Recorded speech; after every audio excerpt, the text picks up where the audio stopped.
Our story begins in the garden of a grand mansion surrounded by fragrant flowers.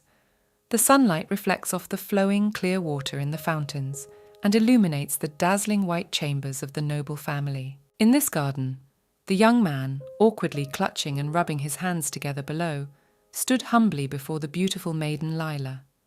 He should have confessed something to her long ago. The blonde lady in the lilac fishnet dress waited impatiently for the stuttering young man to speak a word. As the boy named Refons talked about how he'd been feeling since he'd started working at the mansion, Lila was glad he was finally coming clean. Refons spoke in embarrassment about how every day he looked at the incredible sunset opening up from the garden, but his thoughts were on something else entirely. Lila was disappointed. Indeed, the sun was already setting over the horizon, and they were still standing there, unable to admit to each other. She decided to take the initiative. Making an innocent face, the girl put her hand to her mouth, expressing her disappointment. She was so intrigued, but it seemed that was all the guy could tell her. Lila hinted to the guy with a question that perhaps this could be their last meeting. Refons was puzzled how it was possible, but the girl was ready to confess to him first. And then the guy blurted out, putting his hands to his chest, and as if from the bottom of his heart, confessed his feelings to Lila. Then the girl smiled softly and took Refons' hand, linking the fingers of her hands together. With ease and embarrassment, she replied that the boy had always been in her heart. But suddenly the mental picture broke off like a vision. A bed appeared in front of us, on which an unknown red-haired girl lay next to a man shining with joy. She had returned. He was sitting on a chair next to me, his hand resting on his cheek. He was already having his 10th dream, and it was so exciting that his mouth was watering. The stranger was outraged that her assistant had fallen asleep right in the middle of work. So she crouched on the bed and grabbed her throat, pretending to choke, and started screaming at her partner Terry for help. The boy woke up and rose hastily from his chair. He was in such a hurry that he stumbled and fell to the floor in his sleep, while the girl peered out from under his palm. The girl waved at the satisfied grandfather. She slammed the door shut, leaned back against it, and exhaled, rubbing her shoulder. Her body felt like it was begging for rest after such a long session. But her partner, Terry, knew how to make things right. There was a grand table waiting for her at the house, filled with the most delicious dishes one could wish for: fish and meat steaks, salads and sweets. All for Mrs. Sonidor. Terry was glad they hadn't stayed up all night, which angered his mistress, who clung to him. Clearly he should have been concerned about her condition, not such trivialities. He asked Sonidor how Sonidor had managed to get the shy grandfather to confess his feelings to his beloved. The red-haired girl replied that she was a dream maker, and that she could do more than that. Terry mused that if he too were a native of a certain Descentia, he too, like his mistress, would boast of an amazing ability, and there, lo and behold, he'd be working for the Knights of Riesel instead of all that. Sonidor asked irritably if he was implying that he didn't like working with her, to which the guy replied, waving off that it was just a had to be said. Descentia was the name of a southern island where people with unique abilities were born for some unknown reason. No one knew if it was due to powerful mana or the divine blessing of the Holy Land. The abilities of these people varied both in origin and application. They would not equal real magic, but the natives of Descentia were just as highly regarded in society, so peace and prosperity did not last long on the island. The men in authority issued a decree that from now on, every such person was the property of the empire. They would be given new names and called into service as masters to work for Arcay. So much for the main character's name actually being an acronym. Sonidor stood for dream, filled with precious shards of reality. That was the original meaning of the name her mother had given her. It was a mouthful for her ability to fulfill a person's impossible fantasies by invading their dreams through touch. Sonidor was known as a dream maker, helping people's dreams come true, if only in their dreams. She was happy with her situation, better than being a slave. There were plenty of people willing to dream such dreams, so there was no need to starve to death, and the last time was just as well paid. But the joy was interrupted when the black-clad men suddenly burst into the master's chambers. They looked serious and menacing, as if they had not come to her for help. One of the men asked if the Dream Master was here to practice her skills. Terry hurried to tell him that the day was over and said goodbye, but he was interrupted by a shout from one of the men in black behind him. The boy didn't know who he was talking to. Then the man who spoke first took off his hood, revealing a noble face like that of an aristocrat. He said that he needed the help of a master to awaken someone who would not wake up. It was his son, who had not awakened for a long time. The story of the appearance of the gifted in the empire began when 500 years ago, the greedy ruler of the Archaea Empire, Luke V, declared war on Descentia, a true mana mine on the border with the imperial lands. He wished punishment for anyone who opposed the laws and orders of the state. And then scarlet blood soaked the ground, and piercing screams deafened all around.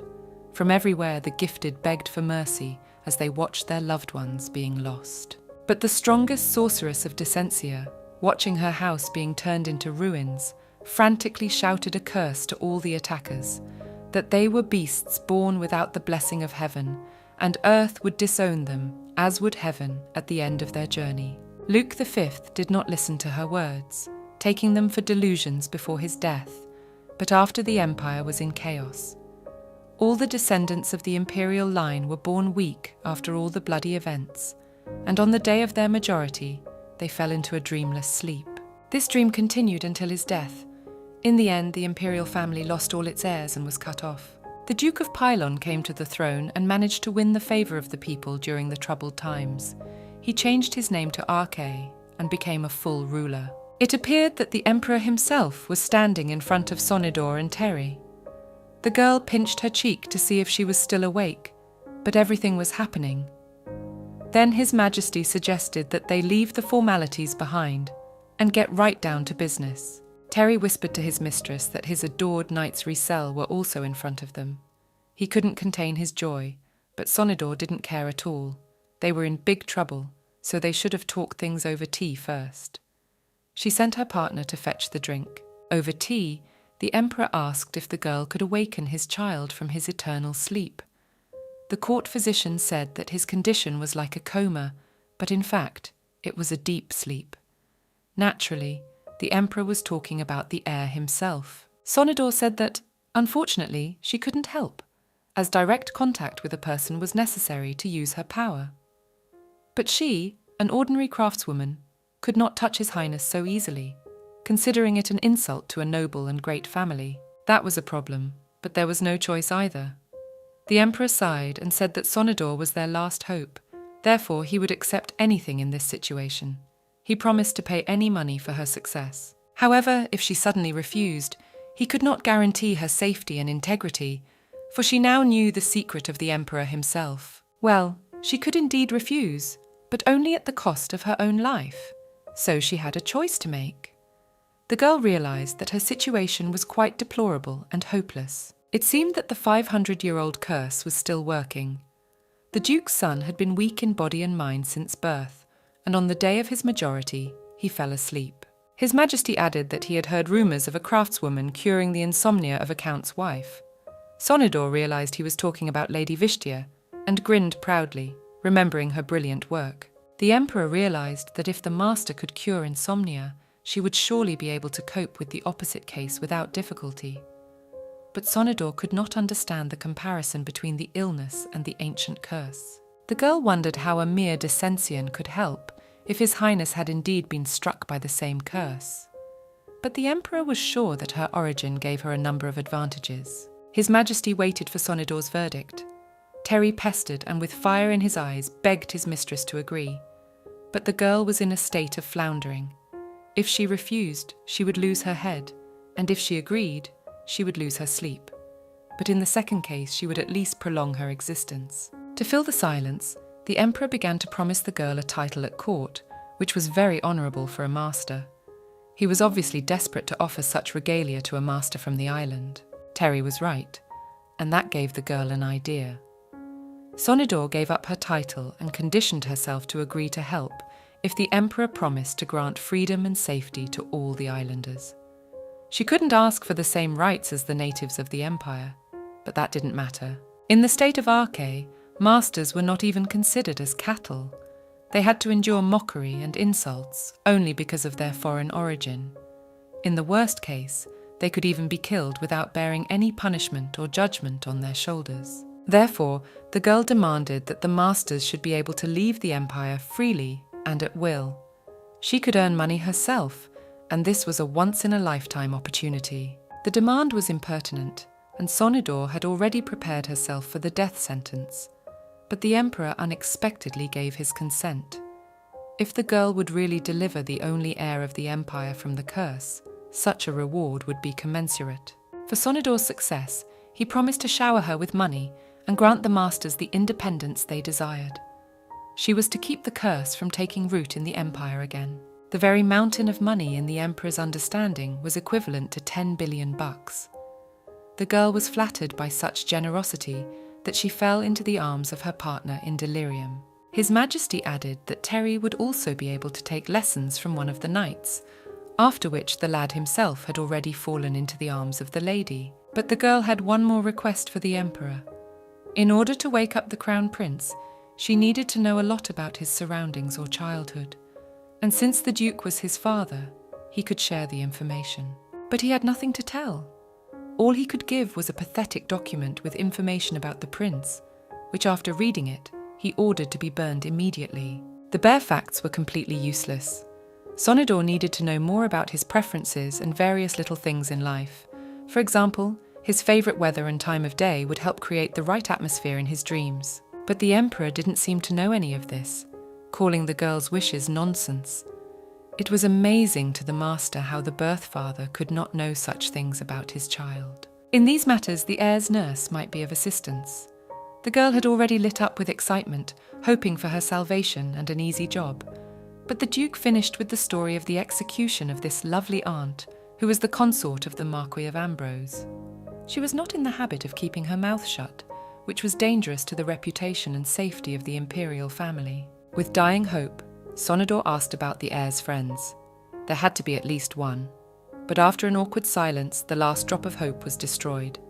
The emperor declared that the prince had no friends either. But there was nothing to do.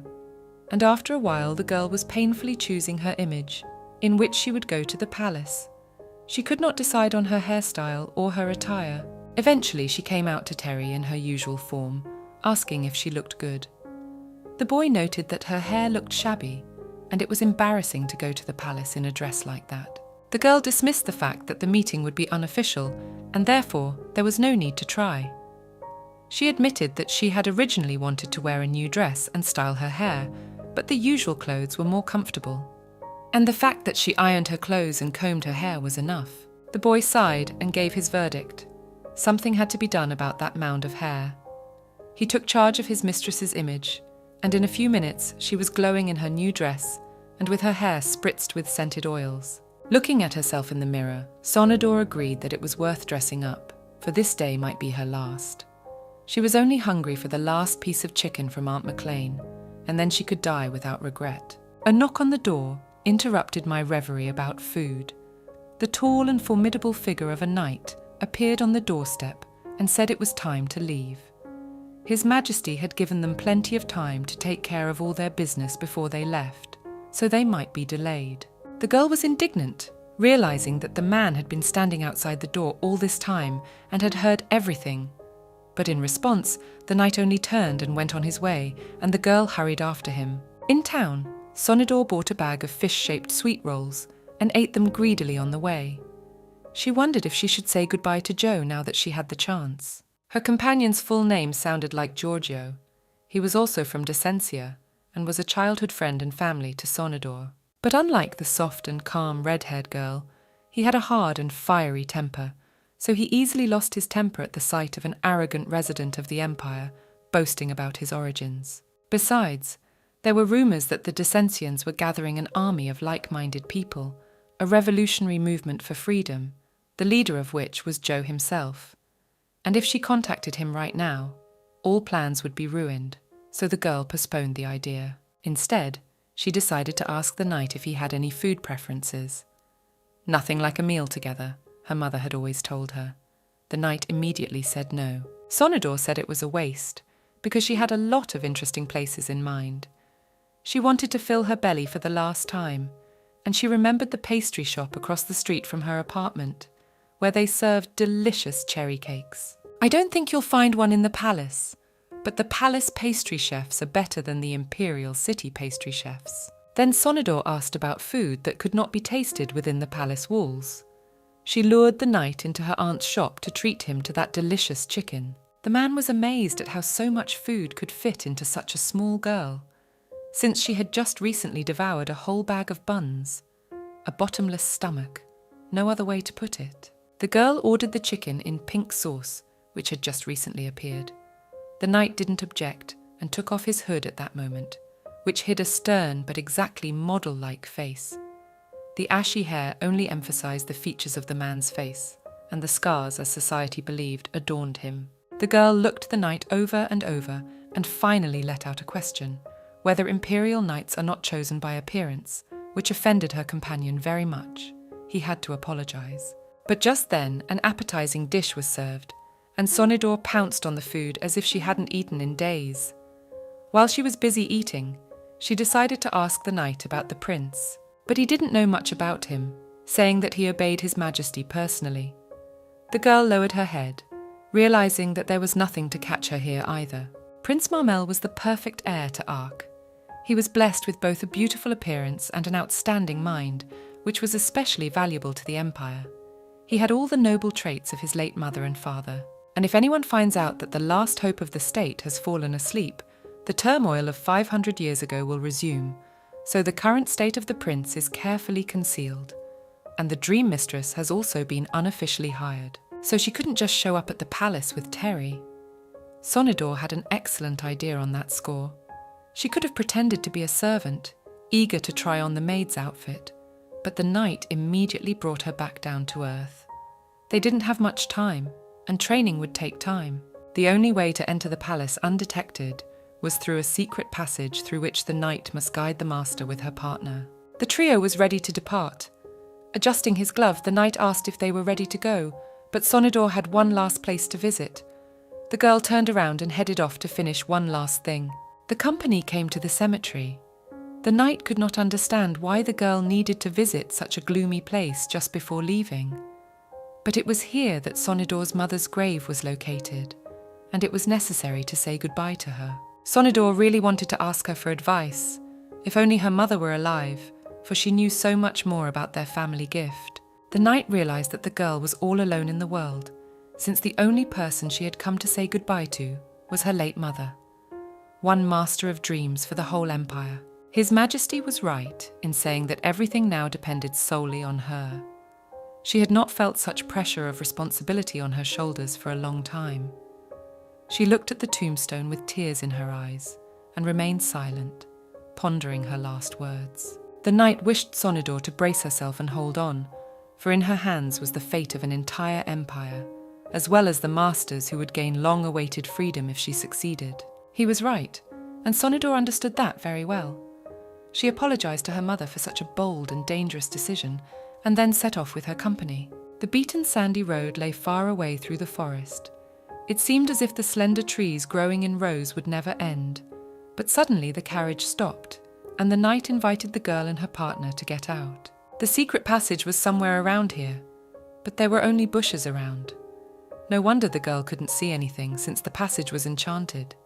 There couldn't be a secret passage in plain sight. The knight waved his fingers in the air, tracing a magic glowing seal and reciting an unknown spell. Immediately a fairy door appeared in the wall, where before there had been only stones and branches. The knight ordered to pass through, but to stay close to him so as not to get lost.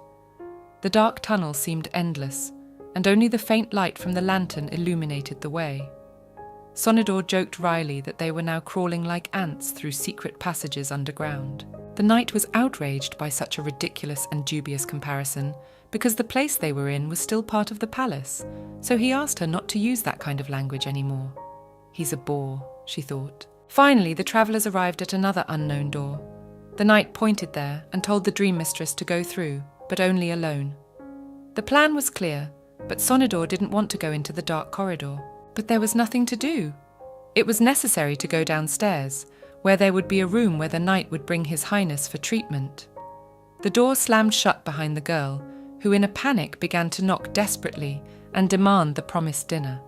But there was already silence outside. Overcoming her fear, the girl nevertheless reached the right room. It was more like the rich decorations worthy of an imperial family. Sonidor had imagined a dank dungeon as her quarters, but she had been assigned a part of the palace. Tiredly, she took a seat at the table and waited.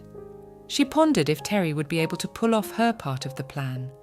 They were going to use the polymorph artifact to turn him into a fake prince, so that the disappearance of his real highness would not be noticed. While Terry is busy averting his eyes, Sonidor will do the treatment. But could he do it with his acting skills? He was talentless in her eyes, but sometimes he was good at something. There was the sound of footsteps. The girl stood up, realizing it was Sir Knight returning.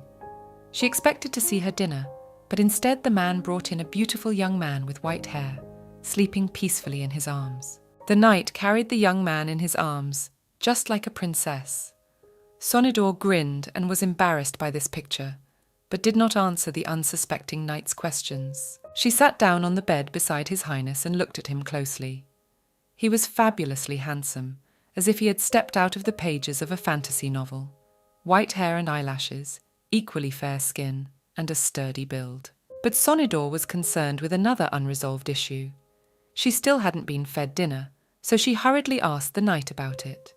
He in turn snorted and replied that she should first treat his highness, and only then would she get food. The girl made a pretty face and asked him not to push her, because she was already having a hard time. She already knew she couldn't do it quickly. It was just an excuse to start treatment as soon as possible, and not to argue. Still, even from such a stern knight, a caring gesture could be expected. He remembered the very cherry cake that the craftswoman had told him about in town, and brought it to her, which certainly pleased Sonidor. The girl pretended to be a naughty girl and threatened that the blame for her sudden awakening due to hunger would rest on the knight's shoulders. But the man was not to be fooled, and he ordered her to begin her work. The girl snorted, sensing her defeat, leisurely removed her glove and took the sleeping prince's strong hand, sinking into his dreams. In an instant, she began to fall into a dark place full of stars and unknown bodies, exactly like the cosmic sky. She had to find a way into the crown prince's subconscious. It seemed like a long way to go, but surprisingly, the portal to this unknown world, which no one had given her any information about, was right in front of her, as if luring her into its domain. Normally, when a person was cursed, their consciousness was hard to find, but His Highness's mind flickered like the brightest star. Sonidor entered the passage and found herself in a black and white world, as if the prince had been afflicted with achromasia. The world was completely devoid of bright colours. The trees seemed like one big mass of trees, and the sky loomed over the ground as if before a heavy downpour. Sonidor, moreover, could not move. When she looked down, she found that she had appeared in this world in the body of a white snake. It was quite creepy, because it usually turns into the one that the master of the mind favours the most. So Marmel has a thing for snakes. The only thing spooky was a strange song coming from somewhere in the distance. The air was full of disgusting odours, like old iron. Whether she had stumbled into the mind of Prince Charming and not a psychopath, she couldn't know. Sonidor crawled over to the pond and found an equally horrible picture there. The bottom was full of human skulls. Not wanting to find out where they came from, the girl rushed away. It was a real graveyard under the water. Sonidor tried to reassure herself with thoughts that they might just be harmless rocks, but it was hard to fool her eyes, even for such a professional of her craft. Running away from the creepy place, the girl came across something that was much more dangerous. She saw a huge dragon, whose head had already been cut off by an unknown creature. It couldn't have been a worse sight for the day. She was about to tuck her tail away when the same prince appeared in front of her, standing firmly on his feet, ready for a confrontation. He stared fearlessly at the monster, and then with a single swing of his sword, he slew the healthy dragon. Blood spattered his face, and while he was recovering his breath, a mad laugh escaped his lips. He must be crazy. Marmel faintly called out to his father, probably the emperor himself. Then his attention quickly turned to the small white snake. With a blank stare, the prince said that she was not from his paradise, so she should get out of here. With those words, a broad palm began to cover her, wishing for her demise. The girl awakened. When she raised her head, she found herself in the same room as before, except that the prince was lying on the bed, smiling faintly. He was definitely trying to kill her. What she saw could only help her forget the delicious treat. Sonador was munching on her favorite cherry cake brought by the knight. She looked so sweet and innocent that she embarrassed the man. The knight covered his face with his hand, trying to distract himself, and asked how she felt after everything. Then the girl began to describe the amazing texture and taste of the pastry masterpiece, with notes of chocolate. She obviously misunderstood him. The knight interjected, clarifying that he meant the state of his highness. The girl looked at the prince sleeping peacefully on the bed and thought. Outwardly there was nothing wrong with him, but his inner world was rather frightening. Sonador asked if the prince had been stressed lately, to which she received the knight's incredulous question about the meaning of the condition. Yes, he was a real breadcrumbs as far as feelings were concerned. Sonador exhaled desperately and leaned back in her chair. When she asked how Terry was doing without her, the knight replied that he would have been informed in case of trouble. It was necessary to continue the treatment, but the girl was so exhausted that all she craved now was peace and rest. It would have been better to save her strength until tomorrow, but it turned out that a healer would arrive the next day to help her recover. The girl's face puckered with indignation, for she would now have to work herself to exhaustion. To brighten the atmosphere, the knight offered to bring her any more food she wished now. It was a mistake, because the girl immediately began to list a lot of delicious things that were impossible to remember the first time. He handed her a piece of paper and told her to write everything down. After enjoying her meal, Sonador once again travelled to the mind of His Highness. This time she found herself in the palace she was in now, but it was still devoid of any colour. This time she also became a white snake with a floral pattern. It could only mean that the prince didn't miss anyone in his dream world at all.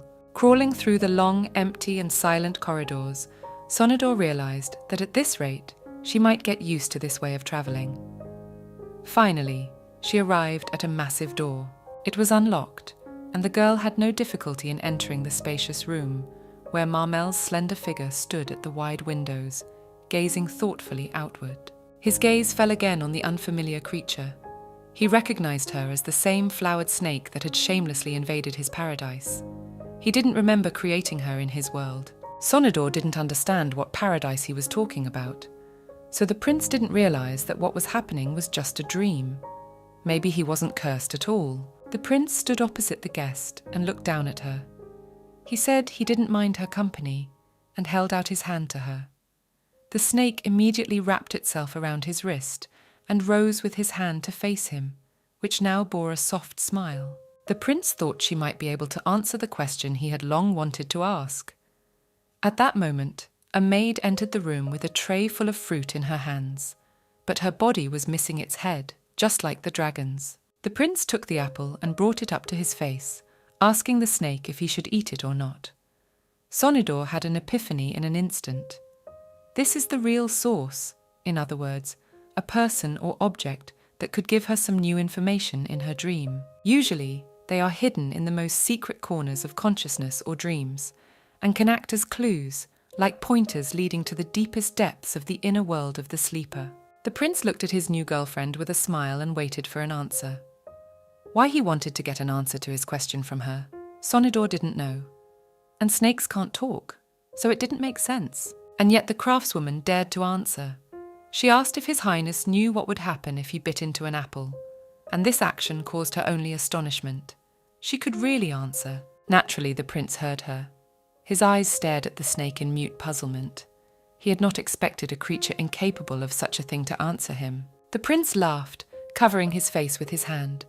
He was so glad to hear human speech for such a long time, even from a snake, for in his paradise no one could talk. It was not surprising, for they had no heads. The prince immediately realized that perhaps his guest was not a snake at all. Sonador did not know how to answer him. The sleeper should not know that what was happening was just a dream, and she should not be in his mind. Otherwise, the entities living in the world of the sleeper would immediately push her back into the real world. However, the prince already knew that what was happening was not real, and there were not so many entities around. There was only one headless maid. Sooner or later, these entities would find out that she was a stranger in this world, so Sonador decided to take a chance and said that His Highness was right. She wasn't from his paradise, and she wasn't a snake at all. Marmel bombarded her with questions about her origins, her true identity, and how she had come to be here. The girl replied that she was none other than a dream maker named Sonador. The prince realized that her abilities helped her penetrate other people's dreams. Apparently, she was hired by his father, the emperor. The girl confirmed that she was here to wake him from his eternal sleep. The prince said to be quiet and noticed with a smile that a maid was already sharpening her knives on the snake. He explained that although she couldn't see without her head, she could hear perfectly well. Sonador said she thought that since the prince, the dream master, knew so much, it would all go away, but that wasn't the case. The entities still wanted to finish her off. The prohibition was even in such circumstances. You can't wake her up. It's a taboo in the dream world. With an equally soft smile, the prince added that it was best not to say the word, for the malevolence of these creatures was no joke. The snake was touched that His Highness had just saved her. The moment was spoiled by the prince's dropped phrase. He wanted answers to all of his questions, so he wished the snake no imminent death. Sonador was disappointed. The prince began to ask questions again. He was curious to know how long he had been wandering through the dream world, for fear of losing track of time. It was about 2 weeks, which was a long time. He needed to go back, but only the master could show him the way. Perhaps he would have to follow her. But it wasn't that simple. Things could change by eating the source, allowing them into the deeper layers of the subconscious. Sonador was referring to the fruit brought by the maid. The prince didn't want to taste the fruit, for he might fall deeper into oblivion. He didn't know what they were, but his gut told him to eat them. The prince stared at his reflection in the peel of the grated apple in silence. Then the same sly smile reappeared on his face. He said that since the craftswoman wanted him to eat that apple, she should tempt him. He was expecting some kind of hypnotic snake dance in Sonador's performances. The music was terrible, so that option was bad. But Marmel had mentioned myths in which snakes usually tempted people. He was expecting something eloquent from her. Sonador said that since the depths of the prince's subconscious frightened him so much, she could become his companion and be there to help him overcome his difficulties in time. She tried to figure out what he was so afraid of, an uncertain future or a past that could not be changed. Either way, these pasts should be left behind, and that's why she was here, to help him. The prince could not trust her for nothing. There was only one way out, and that was to do it just like other people captivated by the tempter's sweet speeches. She could at least listen and give an answer if the prince had doubts and fears. The girl promised to take the prince's secrets to the grave, thinking that she would go there soon enough, but the boy said he didn't really believe her. But if he did, it would at least be less dreary. With a smile on his face, His Highness took a bite of the apple. The crunch of the fruit was followed by the words that it was time to wake up. They were clearly from the real world, so the girl woke up and found the unknown man looming over her. The stranger asked how she slept, to which Sonador, out of habit, covered herself with a blanket and asked what was going on here. The man grinned and replied that he was the healer who was due to arrive today. His name was Hagit. He bowed, smiling just as slyly at the master. After a long sleep at work, the hands of the healer Hagit came at the right time with a therapeutic and relaxing massage. His movements spoke for themselves that he was a true professional, but the atmosphere of relaxation was spoiled by the stern gaze of the knight looking at them from across the table. It looked as if they'd had an argument, but Hagit explained that he was just discussing some adult matters with Sir Christian. Christian said irritably that there was no time for this talk at all, and ordered to get to work immediately. Suddenly, Sonador realized the reason why the prince had fallen into eternal oblivion. He had simply escaped to his own imaginary world, the so-called paradise, from reality. No other way, he was in transition, the kind of teenage rebellion that never leads to anything good. Now His Highness had escaped into the depths of sleep, not knowing how to get back to reality.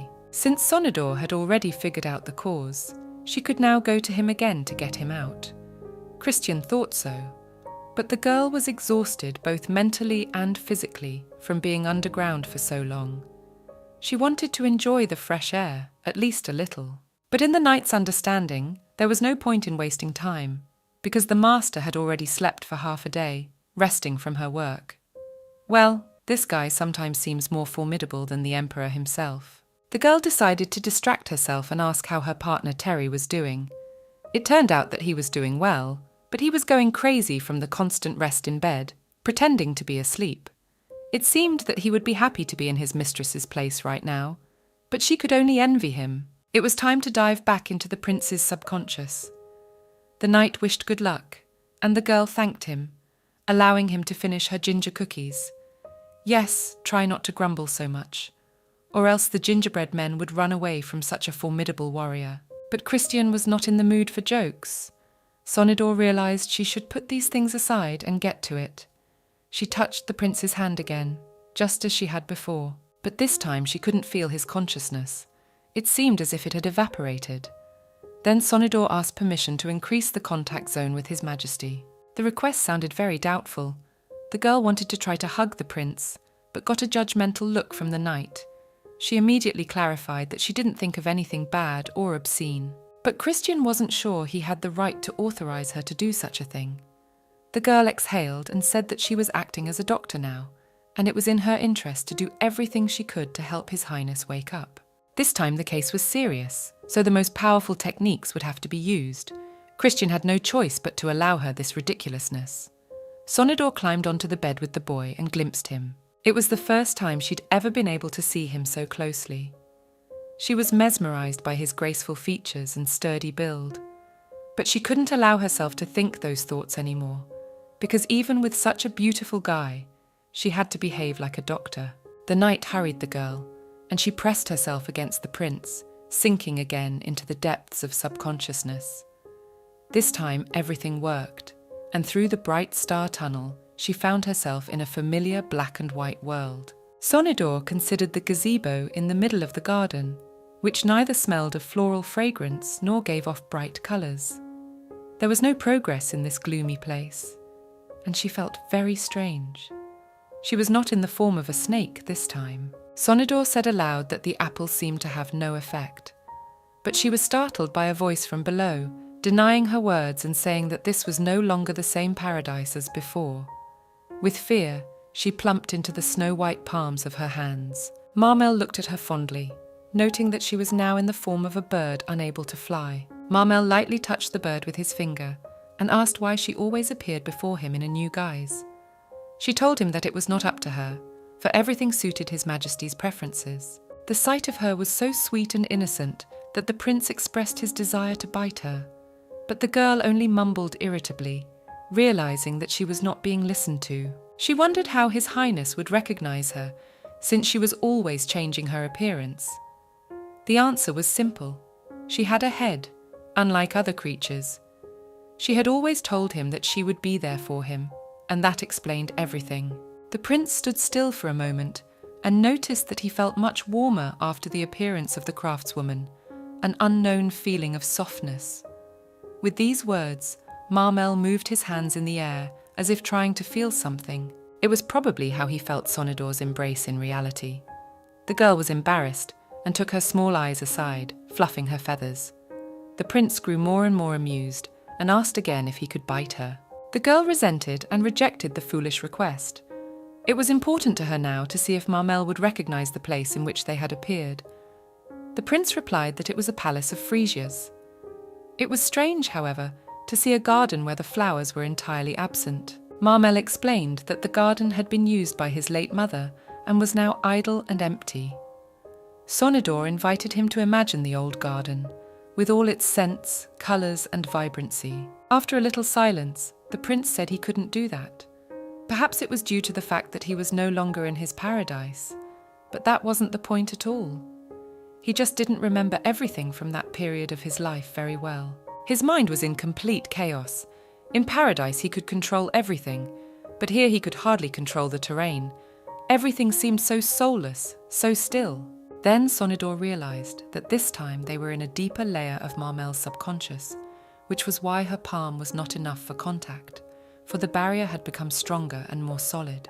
The more the prince loses control, the more difficult it will be for her to invade his dreams. So Sonidor told Marmel that in order to return, he needed to look for sources. He would be unconsciously drawn to them, as if by a magnet, as had happened with the apple. The girl asked if he felt something similar here, but the answer was ambiguous. The girl, sitting down on the palm of the prince's hand, explained that it could be absolutely anything. A meaningful place, a thing, as well as some actions, beliefs, desires, love, or faith. Anything at all. She fluffed her feathers and firmly told Marmel not to worry, for he was in good hands.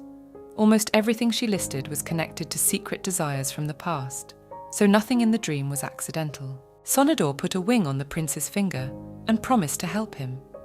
Suddenly, Marmel felt as if the living touch of a woman's warm hand coloured everything around him for a moment. After hesitating a bit, he asked if he could wake up. But that word was the second taboo. In fear, the bird shuddered and cried out that it could not say it. Out of desperation, it covered its eyes with its wings, preparing for trouble. But all that was heard outside was Marmel's laughter, repeating unceasingly how sweet she was. He said he didn't think his words would hurt her. Not yet, whatever that meant. If he said that word in his paradise, the headless servants would bring whatever things he liked. Board games, sweets, and other things. It was as if they were trying to keep him in this world. But this time no one showed up, and all after he had eaten the sauce apple. Marmel concluded that if he continued to follow Sonador, nothing good awaited him. The girl flapped her wings, denying it, but his words were only fears, and he hoped unfounded. Then the bird fluttered up and flew off to survey the surroundings. Surely there must have been a reason why the prince was in this particular garden this time. When she returned to Marmel's shoulder, she suggested looking for flowers that might be a new source. Besides, since it was a Frisia palace, he could try to recreate them himself. The prince doubted the idea, but everything had to be tried. Then he clenched his fist and put his mind into creating a plant. But the result was a wilted or withered ugly sprout. Anything but the right flower. The girl suggested trying other flowers. Marmel only remembered the ones that had to do with his horoscope. He exhaled and waved his palm in the air. In his hand appeared small flowers called thanatos, or otherwise the flowers of death. Sonador opened her eyes, waking up in a sweat. Her face was still against the sleeping young man's, and there was silence all around. She seemed to have been pushed out of his dreams. After the hard work, the healer's massage was the only thing that saved her. The girl's body felt as if it were falling apart.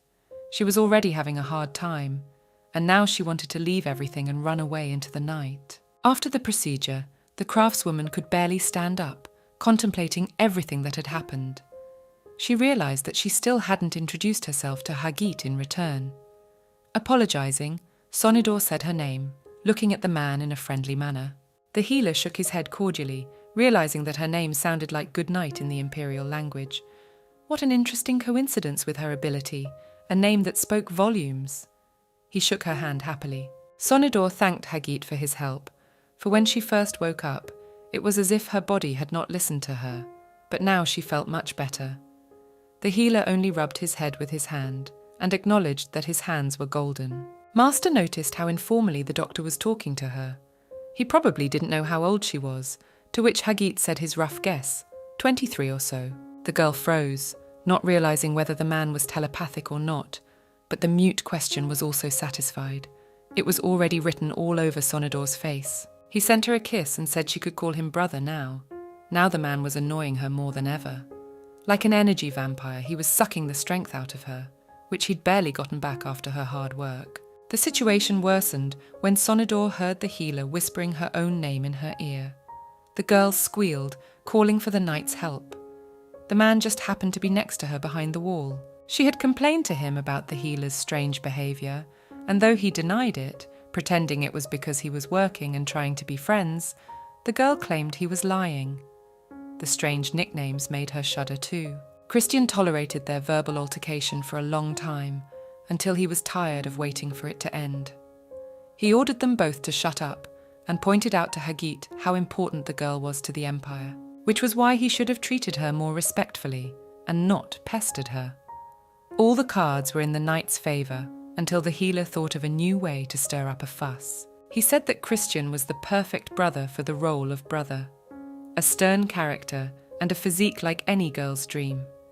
The knight's patience had come to an end, and the healer received a slap on the wrist for such antics. Sonador wondered how such a man could have become His Highness's personal physician.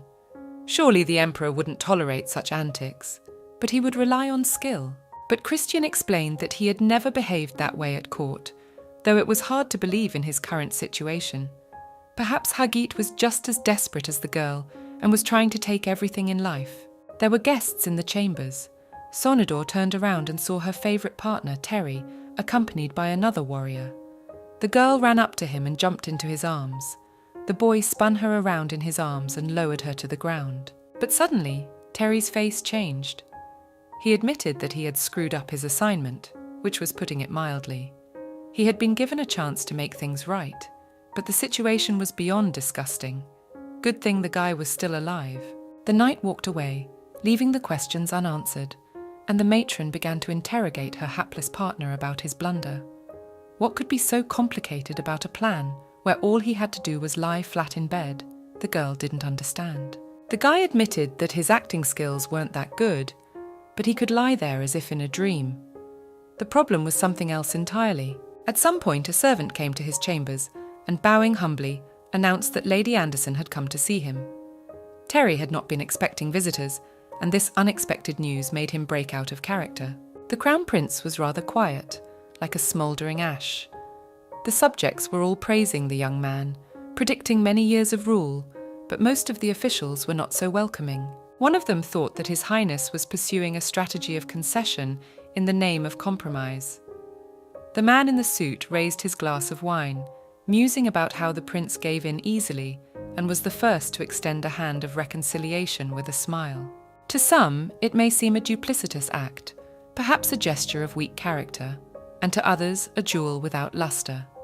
At this rate, the weak-hearted heir may become a pawn in the hands of his own subordinates when he ascends the throne. The man decided that the prince simply needed a companion who could keep him on the right path. And that companion was Lady Isabella, a golden-haired lady of impeccable appearance. That day, this my lady, without heeding the entreaties of the servants, burst into His Highness's chambers when he needed rest. The lady swung open the doors, taking the fake prince by surprise. She threw herself on his chest, pressing her cheek against it. The knight who brought Terry had ordered the fake to just pretend to be sick and lie in bed, not talking to anyone so as not to stir up too much. The plan was simple. He needed to hold out until the next evening, when the acting coach would arrive. Only that plan didn't include the appearance of His Highness's fiancé. Of course, Terry panicked. Isabella asked if the prince resented her for coming unannounced, for she could not leave him alone in such a state. Terry tried to dismiss her by calling her my lady. This startled the girl, and she recoiled, saying that she realized at once how offended His Highness was to speak to her so dryly, and not even call her by her name, as she had done before. But Terry couldn't know how Marmel communicated with his fiancée, and he couldn't say too much, so as not to aggravate the situation. The silence only made the girl more frightened, and she took it for coldness. She realized that moping seemed to have taken its toll on the prince, preventing him from thinking as calmly as before. Isabella apologized for her haste. She needed to know if everything was all right, for Marmel's face did not look ill at all. She grasped the sleeve of the prince's shirt, but he yanked it away from her in fright. That was the last straw. The lady decided that today was simply not a good day for her visit, so she ran out of the prince's chambers in tears, saying she would pray for his health. Terry couldn't stop her. The lady passed the unknown man in confusion as he approached the chambers of the fake, who was already being told off by his knight. The warrior had said that such shenanigans would quickly expose their plan, and he would be skinned for breaking the prince and Lady Anderson's engagement. The unknown man smiled and interrupted the act of punishment, saying they would not allow it. The slender brunette introduced himself as Giuseppe. He had just arrived here on the Emperor's orders. It turned out that the acting mentor was standing right in front of them. He had arrived a day early and caught the timing of their need in the middle of it. Giuseppe also asked the knight not to shout about the fake prince to the entire palace, or they would indeed be declassified. The man promised to speak to Lady Anderson and straighten out the situation. Terry was overjoyed, and he shook his saviour's hand, not knowing how to thank him. Unless, as the grief-stricken tutor had suggested, he should thank him in kind. That was the end of the mess that had left Terry standing before his mistress. The two of them had each gotten a weirdo with less than the best of intentions in their minds. Sonador was glad her partner was at least in one piece, and she needed to get back to work. Terry was already pleased with the comfortable chairs his mistress had been given, but the fact that the girl had gone straight to the prince's box puzzled him. Sonador explained that His Highness's consciousness was not easy to capture, so it was a forced measure. Hagit said not to disturb the adults and held Terry back, saying he could play with his brother, and the girl snuggled up to the prince and fell back into sleep. The girl found herself in a garden full of colours and flowers. The scents filled the air, and everything around her no longer looked so lifeless and dull. As long as there was a difference, so was progress. Her musings were interrupted by the prince's arms encircling her from behind. Sonador was in the guise of a fox this time, just the right colour for her gorgeous and slightly unruly hair. Marmel took the vixen in his arms and said he was waiting for her here. But Sonador pushed away from the prince's sturdy figure with her paws and stepped away. She still remembered how he had pushed her out of my dreams. Marmel asked for at least a hug, but the girl firmly refused. She told His Highness that when something like this happened, she felt a terrible, tearing pain inside. The prince looked regretfully at the master and began to approach. The girl ordered him not to approach, threatening to run away, and turned her face away from him resentfully. He admitted that it had been an accident, and he hadn't meant to send her away. The girl had asked about the prince's wish the last time, and he'd gone mad. His gaze went blank, and he grabbed the unfortunate bird, squeezing it in his hand, wondering if it was afraid to ask such questions after all it had seen here. A shredded dragon, decapitated creatures, and other horrors. Sonador gasped and cried out that he could not escape his oblivion with rage alone.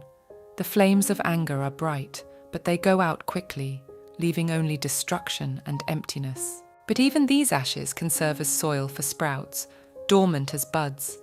But they will need support to grow quickly, and that support may be the people around the prince. Marmel asked who could be this support for him here, if there was not a soul to listen to him and understand him. The girl pointed to herself again. Foxy remembered this dialogue with bitterness, and did not understand how he could do this to her, when she addressed the prince with all her soul. Then she said that Marmel was rather strange, for then he had evidently felt a sudden desire to drive her away, and now for some reason he was pretending to be glad to see her again. The prince says that's not true. He just loves animals, creatures who never need anything from him. They can listen and say nothing in return. If one were to stick to this judgment, Sonador says a lot, but that was not the point. The prince was simply afraid of the new bonds he might lose again, because of the death of his newfound friend. The girl noticed the guy's reaction to her words, and continued. She understood that he was afraid of losing someone or something precious to him again, and she was right. It was clear at the mere sight of the headless creatures, and if you add in the problems with his father, you get the full psychological picture. Sonador asked what he would do if she stopped coming to him. The boy, thinking, answered that in that case he would be a prisoner in his world forever, but that was not the question at all. Then Marmel crouched on his knee, reaching out to the vixen, begging her not to leave. Sonador's heart nearly jumped out of her chest. Marmel said that he did his best to keep everything dear to him safe. Since he was a child, he had memories of his father executing one by one the people the prince had asked for clemency. But in return for all the tearful pleas and tantrums, he received a neatly packaged box with the severed head of an innocent man. The boy took hold of his head, torturing himself with horrible memories. He confessed that he had only one solution: to kill his father and take the throne from him. Only then would this nightmare stop. But the vixen stopped his monologue about his bloody past and its consequences. She rested her paws on the prince's chest and looked directly into his eyes, asking if His Highness didn't realize that this wasn't the way out. The craftswoman suggested another option. Instead of final closure in himself and prolonged self-destruction, it is better to start fighting for everything he holds dear, putting his life on the line without regrets. The prince noticed with a smile that the girl was once again demanding something impossibly difficult from him. And then she felt the prince's lips on her wet nose, kissing it gently. It was a clever ruse to distract the girl's attention, so the vixen was caught back in the arms of the prince. The colours came back completely after the vixen was in the prince's arms, and the boy only kept saying how adorable the furry creature was. In embarrassment, she began to paw at him, shoving Marmel's face away from her. The prince even offered to let her live here with him, but she refused. We had to get the stubborn guy back to the real world first, and then he could have as many foxes as he wanted. But Marmel objected that one was enough for him. She asked him if she thought this was the prince's consent to their rapprochement. The answer was evidently positive. Sonador figured he might not have responded that way if she had been in a different guise. However, the prince didn't care, but the next time he suggested that she appear as a bunny. By the way, she's human, so the mastermind was very indignant about it. The prince grinned and said that if he liked someone, no amount of makeup would change that, to which he received another peck on the cheek. The vixen jumped from Marmel's arms, and he asked how she was going to get close to him if she kept running away from him. But she had no choice. His Highness probably didn't realize that the person in front of him was just like him. He really didn't feel it. The girl also specified her gender, and the boy only nodded, sitting down in front of her and beckoning her with his finger. Sonador ventured closer and immediately received a pleasant scratching. It was much more pleasant than she thought it would be. This kind of animal interaction therapy was very useful, but only if the girl kept quiet. Marmel questioned the girl about her abilities, as well as her name. She had forgotten whether she had introduced herself or not. Then Sonador said her name. It seemed familiar to the prince. He realized that it must have a special meaning, and Marmel was the first to recognize it. After taking over the island, the inhabitants of Descensia were forbidden to speak and spread their native language. In this way, the Imperials gained full control over their newly founded colony, taking away what united its inhabitants. Simply put, a simple and effective way. In 500 years, the language has become forgotten, dead. The only thing left of it were the names of the islanders. Most of the inhabitants of the empire knew nothing about the language, and they had no interest in learning it. But when Crown Prince Ark mentioned the hidden meaning of the name Sonador, she felt strange. The girl translated her name as a dream filled with precious shards of reality. Marmel thought the transcript was rather long, but with a soft smile on his face, he said it suited her and scratched the vixen behind the ear. Suddenly, a palace appeared behind His Highness. The prince admitted that he hadn't created it, which meant it could be a new source. Since it appeared, the conditions were met. The pair decided to look closer. The corridors of the castle didn't look so ominous anymore, more like real chambers, but the headless servants were still creepy, and there were more of them here. The vixen trembled, realizing that she was in great danger here, and then the prince offered to take her in his arms, to which the girl readily agreed, whimpering in Marmel's ear.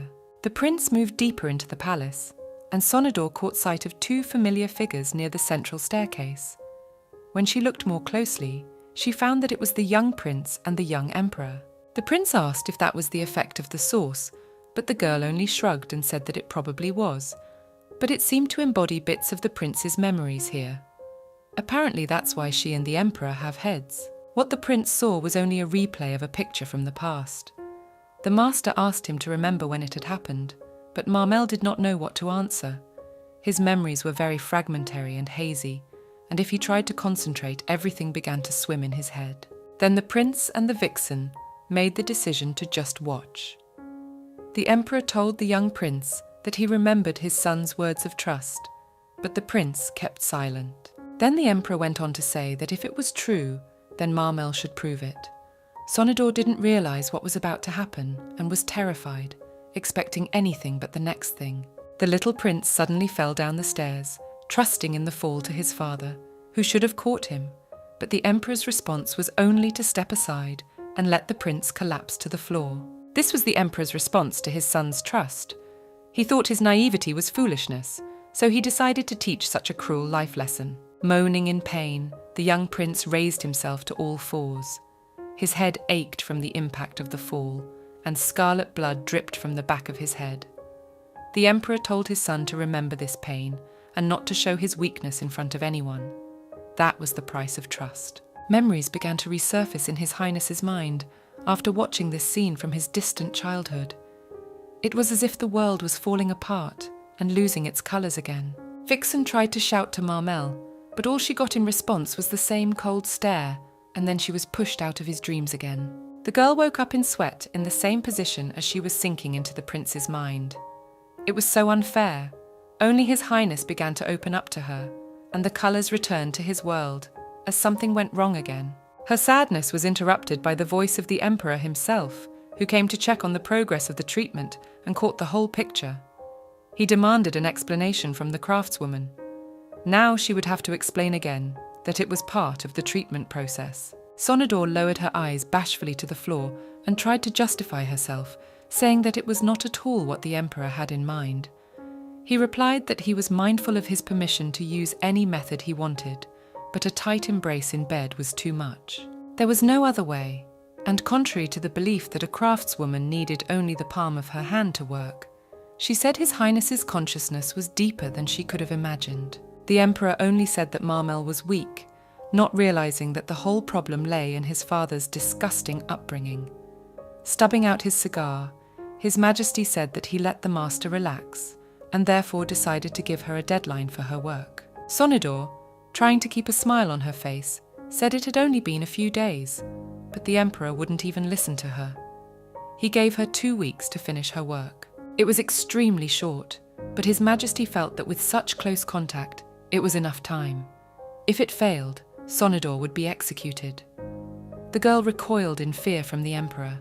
The master disputed this, saying that she would probably die anyway, but His Majesty reminded her of his promise, so there was no reason to doubt him. But the girl could not believe him after what she had seen in the prince's deep memories. She reminded him of the incident when he had sneakily deceived his son, when he had trusted him and ended up falling down the stairs. The lesson had been learned successfully, not to trust even your own father. The Emperor scratched his beard. He was impressed that the craftswoman had even gotten to such small details that only he and Marmel could know about. But in any case, the Emperor said he would make a decision after seeing the results, and then waved his finger at Christian. The knight obediently held out his palm, against which His Highness, without thinking long, put out his cigar. It seemed that this pain was felt not only by the servant himself, but also by all the witnesses of this atrocity. It turns out that the rumours that the Knights of Rysel are the Emperor's personal dogs were confirmed. Suddenly, His Majesty remembered the master's question about the prince's preferences. He remembered that he liked snow. Perhaps that might make the task easier. The Emperor left the company, and the girl didn't know whether to believe him after all that had happened. But there were other things to think about right now. Terry and Sonador immediately rushed to the knight, asking him how he was feeling. He dismissed it as nothing, but the pair were restless. They immediately ordered the warrior to show them his arm to give them treatment. After everything that had happened, Sonador was exhausted, and only Cherry Cake could brighten her grey days. She had so many disappointments to deal with in a few days, and the time frame was so short. There was not much time, so the girl hurried to finish the treat. There was little choice, either to wake the prince or to eat all the sweets in the palace. Sonador enthusiastically wrote the knight a list for her bottomless stomach. In the meantime, she thought about the father's unfair treatment of his son. You can't treat a little child so carelessly. She didn't even know what she could say to Marmel now, for it appeared that he had erased his own painful memories to get rid of the pain. Sonador was determined. When she finished writing the list, she went back to bed with the prince, not wanting to leave him alone in a dim and lifeless world.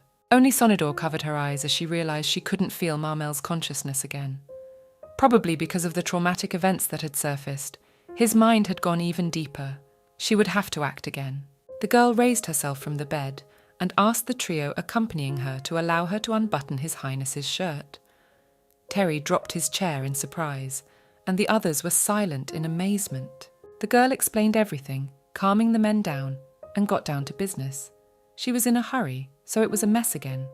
But after exposing the prince's chest, Sonador once again couldn't resist taking a closer look at him. This time the wizard still managed to sink into the prince's mind. She found herself in the middle of a snow-covered garden.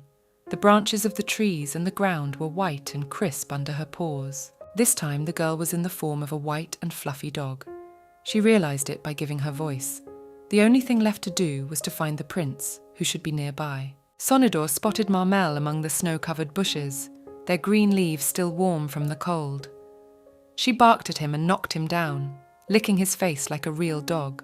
The prince was overjoyed to have her back, and didn't mind the attention at all. He had been looking forward to his fox, but the new furry wonder was just as good. Marmel hugged his friend and nuzzled his nose into her thick fur. Sonador asked if the prince was upset by the change of appearance, but he was glad.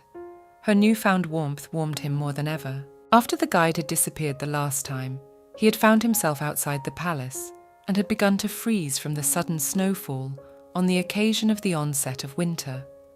But he felt the warmth that appeared when Sonador appeared again and began to look for her. The girl wondered where His Highness felt the warmth. It was probably his back. She admitted that it was all the fault of her hug in the real world.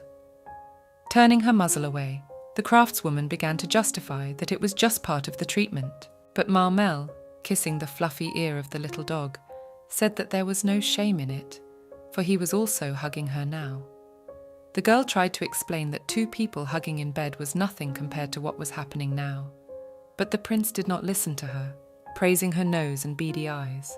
To him, she was sweet in every way, so it could be assumed that His Highness had given his consent to such an embrace. The couple decided to go inside the castle. Sonador asked the prince on the way out if he had any happy memories associated with snow. Such an unexpected winter must surely have a reason. The prince replied that his memories were all jumbled up. After thinking for a while, he turned his head to the side and said that he couldn't remember even small things. In that case, the only thing left to do was to search. The dog deftly picked up the trail of lost memories. Her instincts led the pair to a massive door, behind which was the palace kitchen, filled with the aromas of baked goods, desserts, and fresh drinks. Sonador suggested something sweet and cocoa, because the atmosphere outside the window was whispering to get warm and cozy. Something would come to mind. Marmel lightly flicked his finger on the spout of the master, saying that he wasn't 5 years old enough to drink such childish beverages. This offended the girl, and she pointed out that she was actually older than the prince by a full 3 years, which was not at all noticeable to him. But it didn't matter to her. The sweet smells beckoned Sonador to the festive treats, and she, resting her paws on the table and wagging her tail, gazed at the sweet treats with a twinkle in her eyes. Marmel remembered the special pink macaroons, and they tasted and smelled accordingly. They were only served at the palace, but as an exception, he could treat his sweet friend to one. The girl drooled at the thought of the treat. She called the prince master in a huff, which only made him more excited. He stroked and petted the dog's cheeks, saying that she was probably just a sweet tooth who had sneaked him into the kitchen to steal something tasty. He said he would order the servants to serve macaroons. The entities were obeying him so far, which was good. It turned out that if you didn't piss them off, they were kind enough to do what he asked. The prince suggested that we admire the snowfall and then sit down at the table. But suddenly he was overcome by a terrible headache. The young man didn't have time to speak and held his head, ordering the voice inside to shut up. Sonador began to call out to the prince, trying to distract him from this headache. The girl moved closer to him, rubbing her paw against his elbow. Marmel replied hoarsely that he could hear a voice calling him Melem. He said they were children, and it was snowing outside the window. She thought the prince was hallucinating, but suddenly the room changed. 2 children ran down the corridor before their eyes, laughing and beckoning Mel to follow them. The boy and the girl argued among themselves about how best to address him, since he is, after all, the crown prince. But there is no division of status between friends, it was obvious to the boy. At the moment, they were called out by a young Marmel, who ran out to meet the boys and asked what it was they wanted to show him. He looked much younger than in his earlier memories. The boys said they had found a kitten that had been left without parents. The boy brought it, and the girl resented that now all the care for it fell on her shoulders.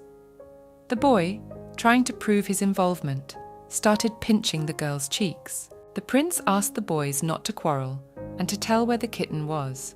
He must be put in a warm place quickly, because he could freeze quickly outside. The boys calmed him down by saying that he was now in the stable. The joyful prince ran there. It turned out to be that happy memory associated with snow. He had loved animals since he was a child, and he looked very happy now. But she remembered that the emperor had spoken of his son's lack of any friendship. But these two looked like his friends, even though they were not aristocrats. So it must be His Majesty's doing. Marmel, meanwhile, hurriedly left the scene of the action, and the girl only had time to catch up with him, shouting in his wake to wait for her.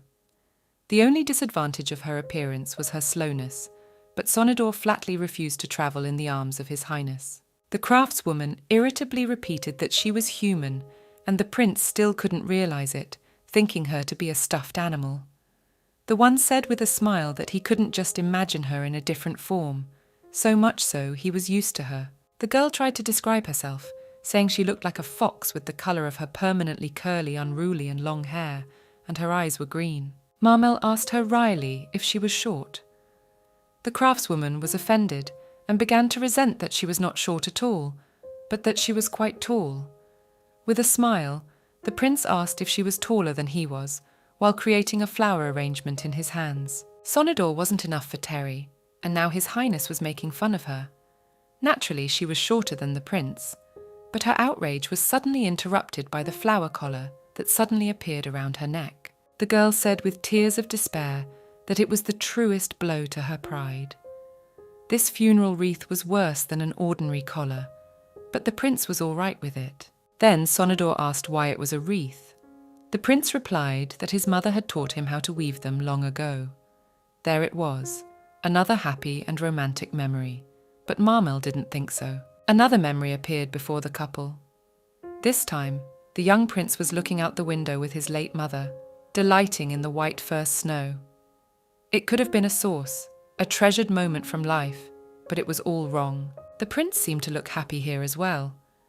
But for some reason, he didn't consider these moments valuable, passing them by indifferently. Well, at least the space was no longer being destroyed, which meant there would be more memories available. Perhaps that flash of headache was caused by the formation of new images, but for the prince, they were just annoying shards of memory. To the girl's suggestion that he at least look at it all, Marmel replied that it was pointless. Suddenly, the picture changed again, and the couple found themselves in a new memory. Now they were in the living room, watching the young prince reading books with boredom. There was nothing special here either, except for the very macaroons on the table. The young prince let go of the maid and closed the book. He seemed much more serious this time, although his age hadn't changed. Something important might have happened in that time. He was also more unhappy here, and where that bright boy had gone was unclear. Marmel turned around again and headed away, saying that this memory had no value either. He certainly wouldn't forget what was important. These events may have once been valuable, but he didn't want to remember it now. He spoke of all the memories he had encountered along the way. But in this case, the young prince began to cough violently, covering his mouth with his hand. Blood began to drip from his mouth. The baby began to choke and cough up blood, writhing in pain. The little dog ran up, not realizing what was happening. It looked like there was poison in the tea. Then the girl asked His Highness to explain himself, but Marmel calmly looked through the book beside him, as if nothing was happening. He answered only that he had drunk poison in his youth, which was nothing special. But it was horrible. The prince explained that the poison had a short-term effect, so there would be no consequences. It was a common practice to take the poison in small doses to build up a tolerance to it. The boy was obviously in pain, but that was because it was harder for a young body to adapt to poison. The boy was clearly in pain, but that was because it was harder for young people to adapt to poison. Sonador was increasingly amazed at how poisoning a child could be considered normal. After all, we are all still human, not excluding the prince, so bullying should not be considered normal. The boy coughed, sat down at his desk, and continued studying as if nothing had happened. No one even bothered to come and watch him. Marmel explained that that day he had probably forgotten to drink the poison before going to bed, as he was supposed to, so this time his father had given him a punitive dose. The girl looked at the prince in confusion. He was only too glad to meet her gaze at last. It was as if Sonador hadn't been looking at him before, but at a stranger. The vision disappeared, and Marmel moved on. It was obvious that he had become so cold and indifferent because of the regular abuse. What had happened to him was not a bad outcome. He could have ended his life on his own. Marmel returned to the table full of sweets. The macaroons with roses were on the table, beckoning Sonador, who was drooling all over the table. The prince picked up the plate and said with a smile that dogs can't have sweets. With sadness, the girl said that she was not a real dog, although she looked very believable. She tried to pull out the treat, but it was all in vain. Sonidor frowned and wondered what else she could do to get the treat. Then the prince asked her to lick his cheek, which the girl gladly did. She began to lick his face, falling on the sofa so diligently that she was even carried away by the instinctive process. She happily ate her well-deserved treat under the prince's thoughtful gaze. Marmel said that he remembered the happy moment in the snow that the girl had asked him about. He had it now. Marmel covered his eyes and gently kissed the dog's wet nose. Sonidor stared at his warm gaze and gentle smile and lost track of time. But her thoughts were interrupted by a new transformation of the subconscious world.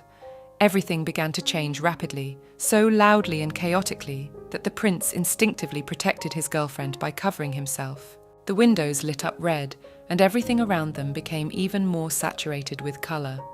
The source was found along with the dog's missing flower collar. It turned out that both current and future memories counted. Sonidor underestimated the prince's love for animals, since they so cleverly change his consciousness, as for example, last time Fox Fur helped him wake up. A true animal lover. It was possible that the new world was similar to the past, as if it were a fragment of one system called memory. When the travelers destroy one fragment, they move on to another, approaching the innermost. The further you go, the darker and darker it gets. It would not be safe for even the prince himself to be there. Sonidor warned His Highness that the entities of the next world might be more dangerous. Since they had gotten close to his memory core, the creatures would try their best to keep him from leaving this place. Sonidor asked His Highness to listen to her carefully. Her time was running out. Her body was exhausted in the real world, so she would not be able to return for a while. The master therefore insisted that as long as the prince was alone, he would have to hide from entities and avoid dangerous situations.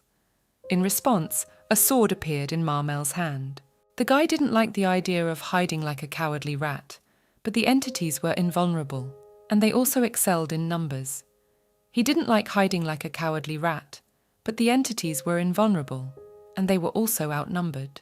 The prince coldly retorted that nothing worse than death would happen, but that such an end was not in the master's plans at all. Sonidor explained that if he died in his sleep, the prince would be carried to places even deeper than the abyss, from which there was no escape. It will be a true sleep paralysis, bringing eternal pain and suffering. And the worst part is that the prince will never see the cute animals again. It seemed to work. The prince began to think about what else he would like to see in his lifetime. A harp seal, a giraffe, and a rhinoceros appeared on the list. The girl gave a final shout, disappearing gradually from Marmel's dream, for him to heed her words and not to get involved in battles under any circumstances. The prince scratched the dog by the ear and said that he must see the girl who looked like a fox.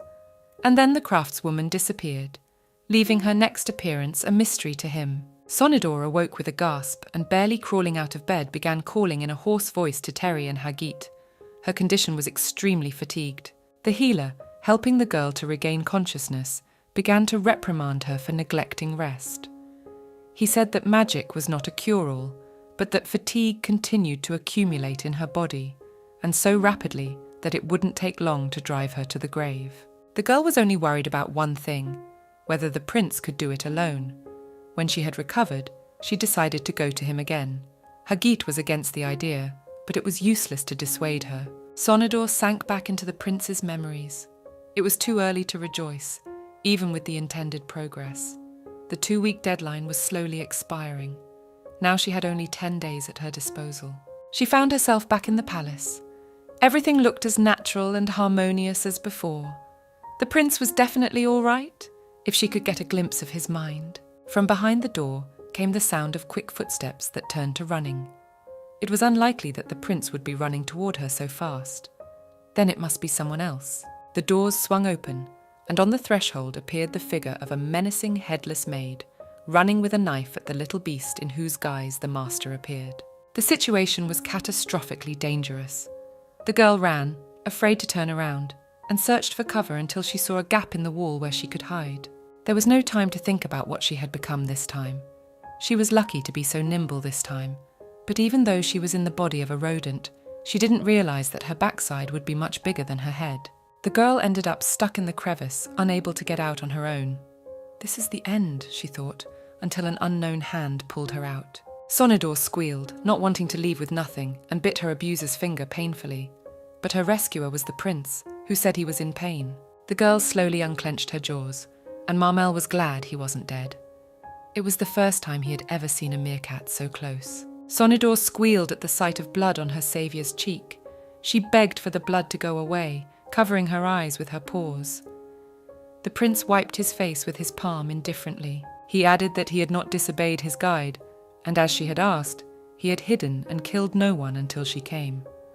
Only this time he allowed himself to cut the essence with his sword to protect his animal. Sonador knew full well that the prince had a dark side.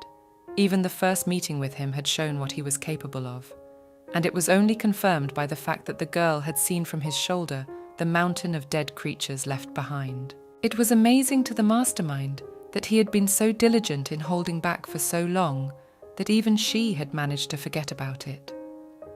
After interrupting all the creatures, the prince wiped his cheek with his hand and wondered what was next.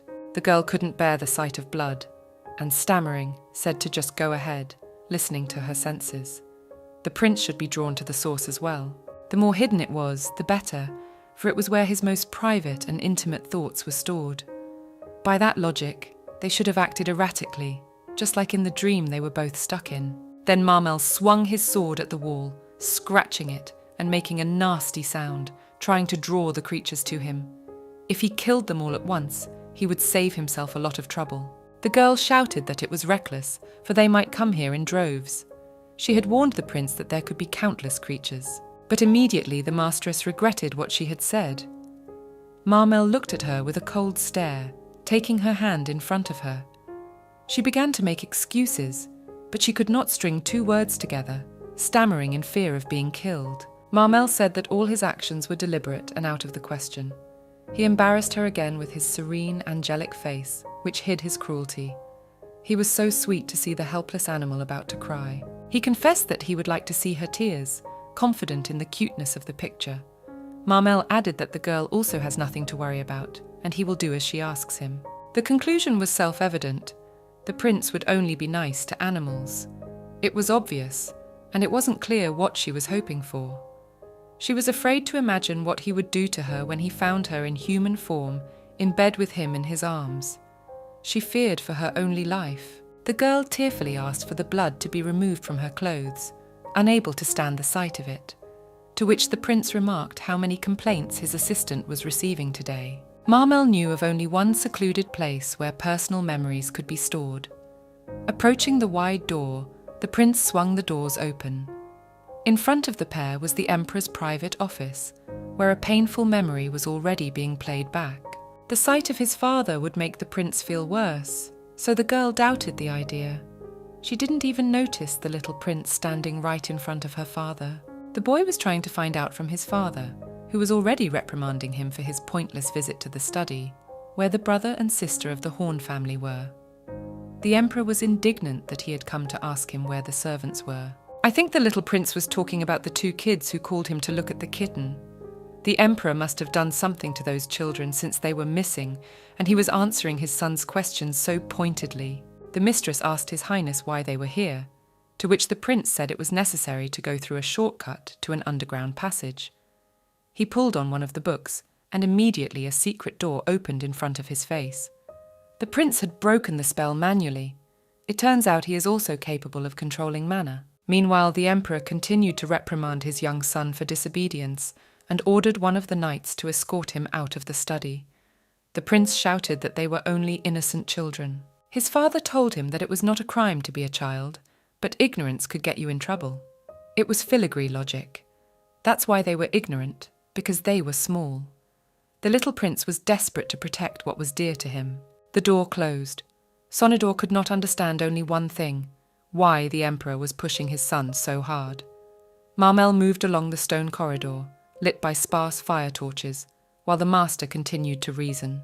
Throughout their time together, the prince has treated her humanely, resembling his little self from the past. He has a good heart at the core of his character, except that madness has already taken root in him. He wanted to kill the emperor and take the throne from him to end this madness. It was all his father's fault. The only thing left to wonder was whether madness or humanity would prevail. Sonador tried to make conversation, but the boy put a finger to his lips, signaling that he should be quieter now. He looked toward the end of the corridor, where the headless knight Rysel had suddenly emerged from. Now the task was much more difficult than with ordinary servants, for such a warrior was the equivalent of an army. The creature immediately charged at the prince, drawing its sword menacingly. Marmel shoved the animal into his shirt and ran away. If the emperor had seen her in such a position, he would have skinned her immediately and left her with a wet spot. First running away from a maid, and now a knight. Sonador complained to herself about the choice of her appearance. She would have been better off as a cheetah. Meanwhile, the prince turned the corner, sword in hand. Without answering Sonador's questions, Marmel lunged towards the knight and faced him with his sword, which emitted a piercing clang from the heavy blow. The prince was determined to fight. The shaking in Sonador's chest was starting to make her feel dizzy, but she continued to watch the prince fight desperately against Knight Rysel. The forces were clearly unequal, but they still went at it. Marmel found himself huddled against the wall. Sonador couldn't afford to stop believing in the heir and the empire, and she wasn't wrong. Dodging the headless knight's sword, the prince ran behind him, and his attacker's weapon was stuck in the wall. As he fled, Marmel snatched the glowing stone from the knight's cloak and fled, leaving the monster in the dungeon. After a while, they disappeared into one of the palace rooms. The girl jumped to the floor, happy either to feel the ground beneath her feet or to have saved her life. Tears of joy rolled down Sonador's cheeks as she rubbed her cheek against the carpet of the room. The prince, even in his ragged and out-of-breath state, managed to notice the grace of his companion. He clung to his injured wrist, clutching the very piece of jewelry from the knight's armor in his teeth. In response to the concerned girl's questions, Marmel replied that he had only dislocated his arm. It happens when there is a big difference in weight class between you and your opponent. The prince was pleased that the girl was worried about him. Sonador, on the other hand, said that it was very serious, because if she got injured, she would just wake up, but in the case of a sleeper, it would be quite different. Marmel snorted, and adjusting his shirt, said that in his paradise it was solved more easily. Obviously, his powers were fading. And now, after a couple of earthquakes, all he could do was turn on the lights in the room with a flick, which he did. The masteress looked around the gold-trimmed room, which was now fully illuminated. It was the very room where she was now treating His Highness.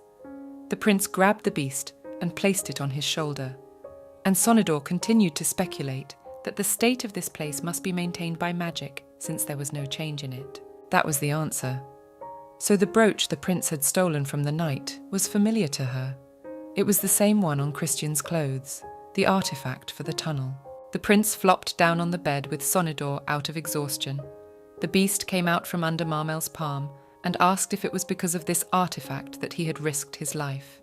His Highness confirmed the master's guess, adding that it would have been much more difficult if that knight had started sorcery. But the knight couldn't cast the spell because he was headless, which was what the craftswoman had noticed. The prince was reckless again, but he justified himself by saying that he wanted to check something. He looked at the brooch again and said that all such jewellery has the family crest carved on it, but it was not on the stone he had swiped. Besides, Marmel could only remember one knight who was left-handed. He whispered that the man's hand was still firm, calling the creature uncle. The girl raised her head, looking questioningly at the prince. She remembered that at the very beginning of her work, the emperor had given her a scroll that contained information about the prince. She scrutinized the miserable piece of paper. To think, one page about a living person, that's not much. Sonador had a strong feeling at that moment that she had been tricked. It had only general information.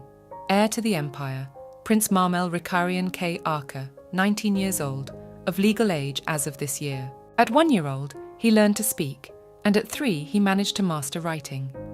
Since the age of 4, he's been studying management and the history of the empire. In short, the bare facts and nothing personal. At 13, he was declared Crown Prince, and at 15, he was betrothed to the daughter of the ducal Anderson family. You could say he grew up following a script. The girl smirked and said that there was nothing to grab hold of, but suddenly an interesting line caught her eye. She slammed the scroll on the table and jumped up, frantically moving her finger over the letters. Execution after execution. It was far from just the nanny the emperor had mentioned in passing. There were no survivors among those who had any connection to His Highness. Sonidor covered her mouth with her hand in horror, hooking her fingers on the table. A knight of Marmel Arche, before the prince was officially heir, had been his father's substitute. His name was Shan Alejandro, and he was His Highness's maternal uncle. He seemed to be a strong support for the prince for years to come. But even he was beheaded for treason, along with Empress Audice herself. Oddly enough, it was this ill-fated day that was also chosen as the time for the initiation ceremony for the princes. Thus, the execution took place in front of Marmel's eyes by the decision of the now ruling Emperor Cardin. The prince pressed his late uncle's brooch to his chest, as if remembering that terrible moment. It turned out that the creature Marmel had fought with a few minutes ago was his real uncle. The situation was awkward, and the girl wondered how to get out of it. The prince tossed the brooch on the floor like a cheap piece of jewellery. Sonidor asked, puzzled, if he would throw it away now, to which he replied that he had learned everything he wanted to know, so the jewellery was no longer needed. Marmel leaned back on the gilded bed and exhaled. He wondered tiredly where the next shard of memories might be. His head was already pounding from the moments of the past connected to this place, and they were all jumbled together. Sonidor replied that at any rate, if it was something important, it would appear sooner or later. It should be forming by now. There was only a little more time to wait. Some sounds came from outside. Marmel turned with the master to the newly formed memory. A girl of marvellous beauty appeared before their eyes, as if she were a doll rather than a living person. She addressed the little prince, calling him Mel. The arrival asked to be understood correctly, for he was supposedly just passing through. Sonidor exhaled. She had already thought the girl was addressing them directly. Belle giggled, trying to get an honest answer out of the little prince, and asked so-and-so to tell him that he missed her, which she would be very happy about. In response, the prince flushed and agreed. It dawned on Sonidor. This was His Highness's first true love. She was embarrassed to see the young ones nuzzling each other when she heard Marmel's displeasure behind her. The prince seemed ashamed and wanted Sonidor to either somehow let the memory pass or remove it, but she replied that there was little choice. Either they watched or they left the room. Reluctantly, he covered his head with his hand. Sonidor didn't even know if she could continue to watch this awkward scene. Meanwhile, the girl grabbed Mel's hand and led her somewhere. Obviously a very brave girl, thinking it was just the two of them. The beauty then confessed that when she's with the prince, she always gets anxious thinking about the future without him, having no idea how she'll be able to cope, or what will happen if the emperor finds out. Mel grabbed the girl's hand, addressing her as Gabby. He said that as soon as he got the title of prince, he swore he would get his father's blessing, and they would be together. And then Gabby would no longer have to wait for him sneaking around in that room. He gave his word and asked her to be patient for a while until he had the power to protect her, because they couldn't rely on her mother and Uncle Mel for help forever. He added that he himself should be able to protect their love, and handed the girl a pendant with a small red heart, which she clutched to her chest with a smile. That was the end of the memory. The awkwardness in the room grew to a fever pitch. However, the prince was quite romantic for a 13-year-old boy.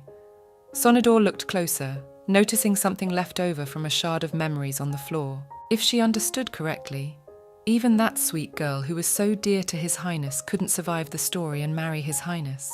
The prince waved away the fact that he was going to vomit at the sight. The girl understood him, because imagining something in your head and seeing it in person were not the same thing. Still, he must be in a lot of pain right now. She had to distract the prince somehow. Then Sonidor told Marmel not to think bad thoughts and to look at her. She thought of nothing better to do than to show a ridiculous dance technique called the log dance, which she said was testing the wooden boundaries of all humanity. The girl started dancing silly, continuing her monologue about how it was her thing, and even remembered being told once as if she had no joints at all. The prince chuckled and remarked that Sonidor really couldn't dance. That was a shame for the girl. She added that she also knew the cobra dance, but Marmel realized she was trying to comfort him. He asked bluntly if she was worried about him.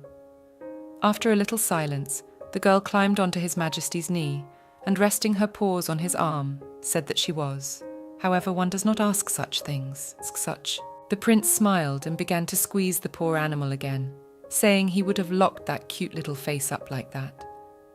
He asked if she could turn into animals in real life, to which the girl said she couldn't do that, even with a polymorph. But it suddenly dawned on her that this was a chance to find a reliable defense in the person of the crown prince.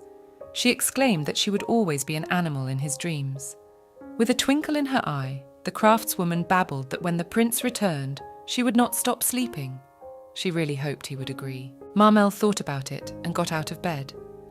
He had never thought before that they would be able to see each other every night before going to bed, so he could squeeze her as much as he wanted. Oh, and the girl is good with him and filigree at comforting him. He recognized that being nice was also a skill. Marmel put the animal on the table and scratched behind its ear. A thought popped into his head that might work. He said he could probably get by with her. Sonador didn't understand. Then Marmel picked up the pendant with the heart and said that this was the source, only there was no reaction from him yet. The prince knew what the reason was. Then he threw this pendant in front of him. The room was immediately plunged into darkness, and everything around her disappeared, seemingly motionless in its place. Sonador lost sight of His Highness and thought she was just about to wake up suddenly, but she was wrong. She started to run nowhere and called desperately for Marmel, asking him to answer her, when she ran into something solid. It was the prince, holding her close and comforting her with his presence. Sonador climbed onto His Highness's shoulder and pressed herself against his cheek, in fear of the impenetrable darkness, tickling him. She looked around and tried to figure out where they'd gotten to this time, hoping they hadn't been carried deeper than the abyss itself. Suddenly, a blue light appeared ahead. It looked like the blurred figures of people. It was probably a memory. The master descended and looked at the source of the blue light, except that ordinary memories are recreated in the form in which the dreamer remembered them. Even with amnesia, they appear in full, because they have not disappeared from memory, but are simply hidden deep inside. This is not the case here, because the owner denies his memories, turning them into false memories in order to protect himself. This happens when a person rejects or evades his or her own past. If a memory is buried so deeply, almost next to the abyss itself, it is preserved only in such a blurred form. Therefore, when such fragments of memory resurface, many people take them for delusions, because the brain is already deceived by false pictures of the past. This is how the soul protects itself from pain and suffering. It turns out that this memory is really important, but at the same time the most painful of all the memories they have already seen. Sonador had warned that they were facing something the prince would not want to remember, but he didn't care. He was calm and not afraid, because his guide was beside him. He stepped boldly with the girl toward the fire, and then the shards took shape. 2 men stood before the travellers, the prince's uncle and an unknown lady. The man banged his fist against the wall and resented that the serpent emperor had reduced him to the level of a chain dog, and now he had a leash around his neck that made it impossible for him to act. The white-haired girl told him not to hurry, because if he made decisions in a hurry, it would only make things worse for her and her brother. It was the empress herself who said that. The prince's uncle argued that Marmel had grown up to be very intelligent and could grasp everything as if he were gifted beyond his years. He was sure that he would follow in his father's footsteps and become a righteous ruler who shared their interests. The empress sighed and wondered if she should be reminded of what had happened to the Horns. She added that only Valent's family was left on their side, so it was better to wait until the girl was an official bride. Otherwise, the end of everyone involved. The empress demanded that her brother be patient and wait at least until the end of the ceremony, when Marmel would be handed over the powers. Sonador was shocked at what she heard, not understanding what they were saying. Shards of memories can be shattered, but they can't be faked. It would be clear to anyone that the 2 of them were scheming, and those twins, the girl from the Volant family, Gabby, all those children, were involved in treason. Thus confirmed the emperor's morbid suspicion, which Sonador felt as if she had sensed. She could not accept that all those who were at His Majesty's side really knew something. Suddenly, she felt that her strength was running out again. Coughing and holding her head, she told the prince that she had to go. Marmel said he understood, and anyway what they had seen was only a hallucination, a false illusion. After some silence, he asked not to leave him here, alone in the dark. At that moment the girl realized that she had to hurry. She exclaimed that she would disappear for a short while and would be back in a moment, and raised her paw up, giving her word. And though His Highness's face could not be seen in that pitch darkness, she felt, by his trembling voice and the drops on his hand, when she touched him, that Marmel was crying. Some time passed in the real world, and here we see the dream again. Sonidor struggled to get up, but nothing worked, for she, a human being, was crushed by a real elephant. She tried to shout to the animal, but suddenly she saw the figure of a prince dressed in a rather eccentric costume approaching her. She tried to shout to the animal when she saw the prince, dressed in a rather flamboyant costume. But it turned out he had come over to look at the elephant.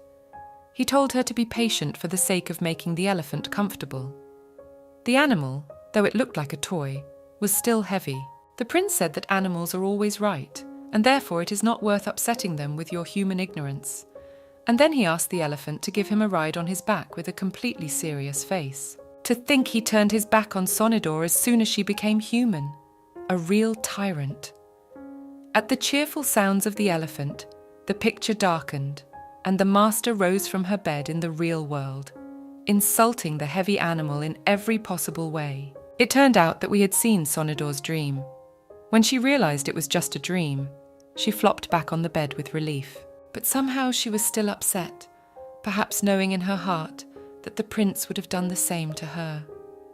With tears in her eyes, she looked at the figure blocking the light. It was Christian, who had come up to check on the master's progress. Earlier, he had kicked the healer and Terry out of the door because they were too noisy.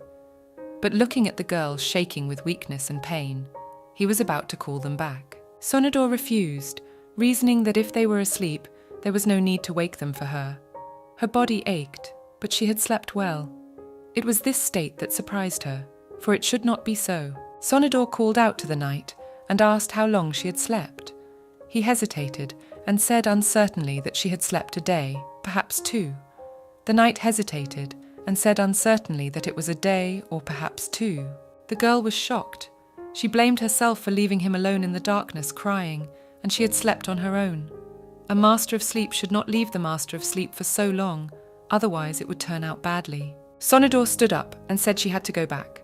The knight insisted she discuss it with Terry first and gagged the girl with food. Spoon-feeding her like a child, he wailed that she needed to eat, even if time was short. He added that while she slept, her empty stomach serenaded the entire empire with food, even though she couldn't hear it. Oh, and she could use some rest right now.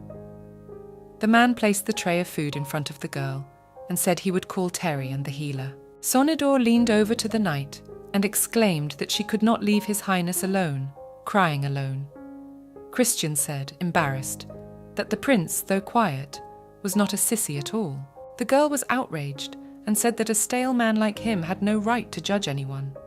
The knight waved her away and said he would bring help while she ate. He added that he was as worried about His Highness as the master was, but reminded her that she would need her strength to deal with a situation so critical according to the master. Her well-being now directly affects the well-being of His Highness. Sonidor thought for a moment. Christian, though he spoke in a way that sent a chill down her spine, was absolutely right. Because of her impatience, she could not be near the prince when he needed her more than ever. After a while, Terry ran into the room and hugged his mistress, babbling that he was very worried about her, for this was the first time she had not woken up for so long. The girl apologized softly, to which her assistant again attacked her with questions as to whether she had eaten, and then wailed that there was a lack of dessert, without which the mistress was sure to remain hungry. After a good rest, the mistress was ready to dive back into the heir's mind. Terry asked mistress not to strain herself so much anymore. Sonidor replied with a smile on her face that she was well rested, and there wasn't much time left. Only a week, and then it would be whatever happens. We must hurry. Master unbuttoned Marmel's shirt.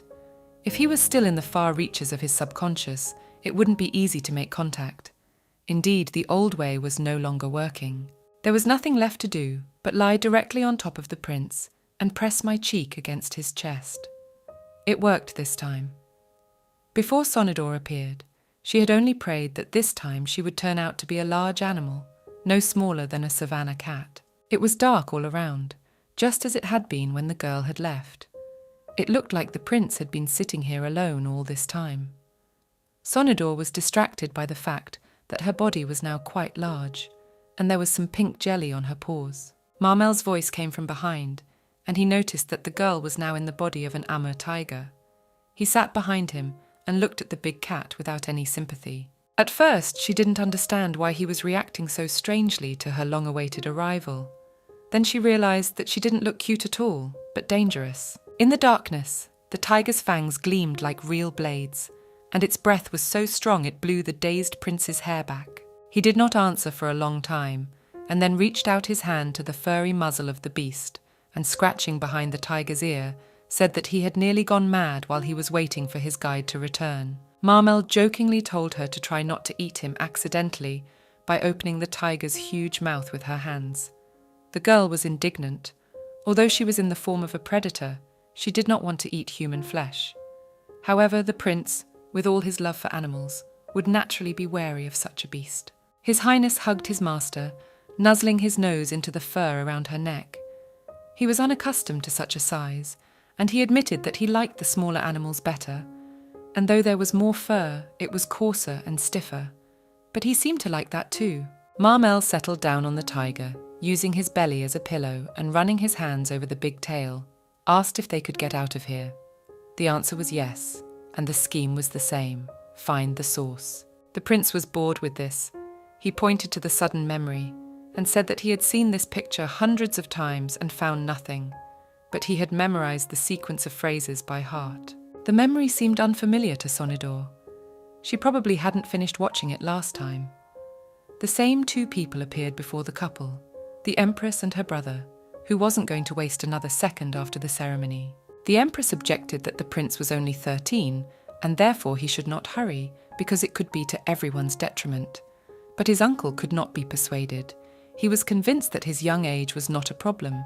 Even on the contrary, as long as he was a child, he would be much more obedient. Marmel's mother was ready to object that her son's reputation would crumble, but her brother took her by the shoulders and shouted that she would not gain power by worrying about such trivialities.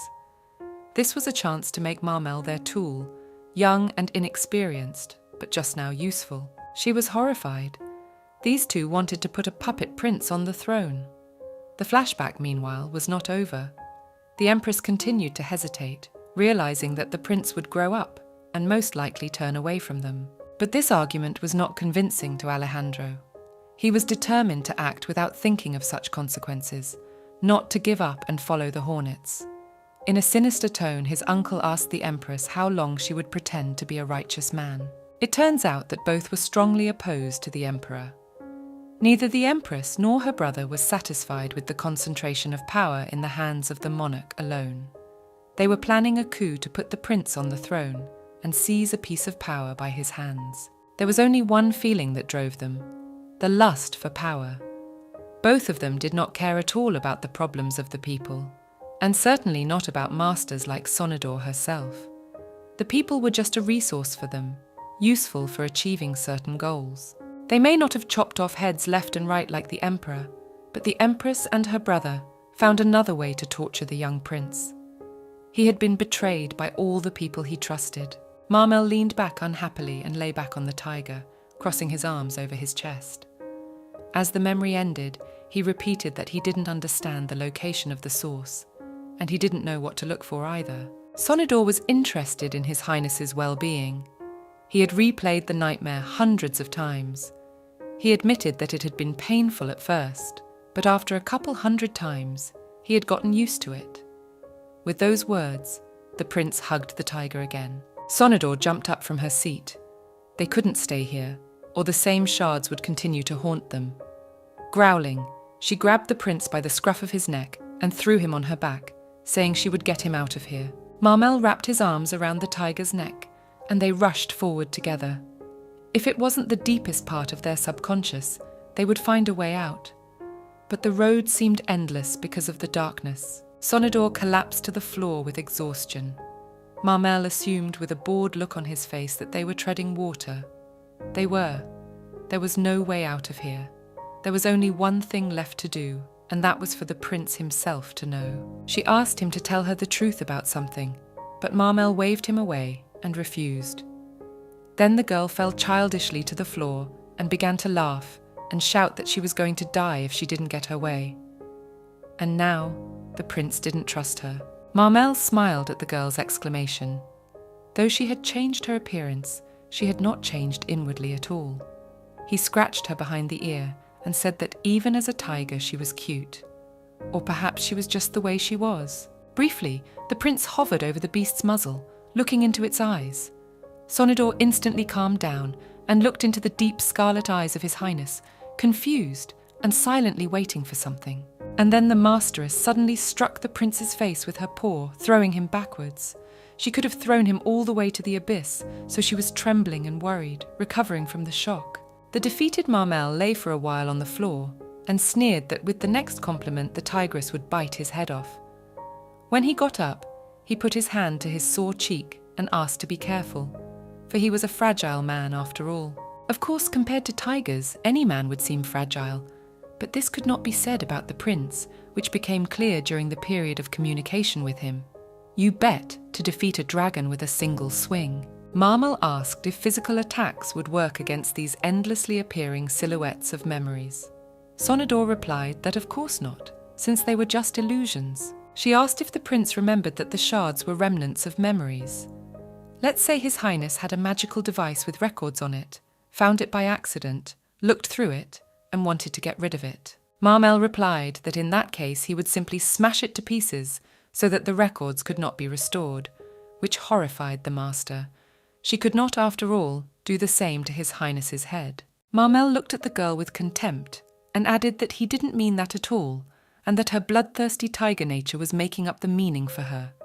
He just wanted Sonidor to erase his memory. She said that she couldn't destroy the memories completely. Then the prince suggested that they try to change their content, which made the girls think. In other words, to write over the old with the new. It was a really good idea. You could simply create new shards. It would require new, more emotionally powerful memories, which would eclipse the ones lurking in the most secret corners of the inner world. There was one thing, however. The master asked the prince if he was sure of his decision, because the memories from this place would disappear. Marmel didn't mind. At least he didn't want to watch the theatre of two actors forever. Then the two set about creating a new memory that would override the old one. The master immediately suggested the idea of putting his head in her mouth, and unforgettable sensations were guaranteed. But the prince asked for a more adequate and reasonable plan. He also offered to ride His Highness on his back, but he didn't listen and asked why the weather changed each time she left and came back. Sonidor told him that the territory of the sky was the domain of the Master of Dreams. That is, she could change the dream a little. However, after the master herself falls asleep, there is little she can do to influence the process, and in her power only to predict her own awakening. Although in other people's dreams, Sonidor is like a fish in water, the main tone is set by the owner, relying on feelings and what he has seen. It turns out that the territory of the Master of the Dream is the earth. Everything that appears here is a reflection of the sleeper's consciousness, and even the entities are no exception. And then the prince had an interesting thought. He asked if Sonidor could summon any entities, and she could indeed summon guardian spirits, but only under certain conditions. The girl asked if the prince trusted her. He rolled his eyes. She continued that without his trust, nothing would work. It was offensive, but on the other hand, His Highness was understandable. His father had hammered it into his head not to trust anyone since childhood, and his mother and uncle had only prolonged the oil on the fire.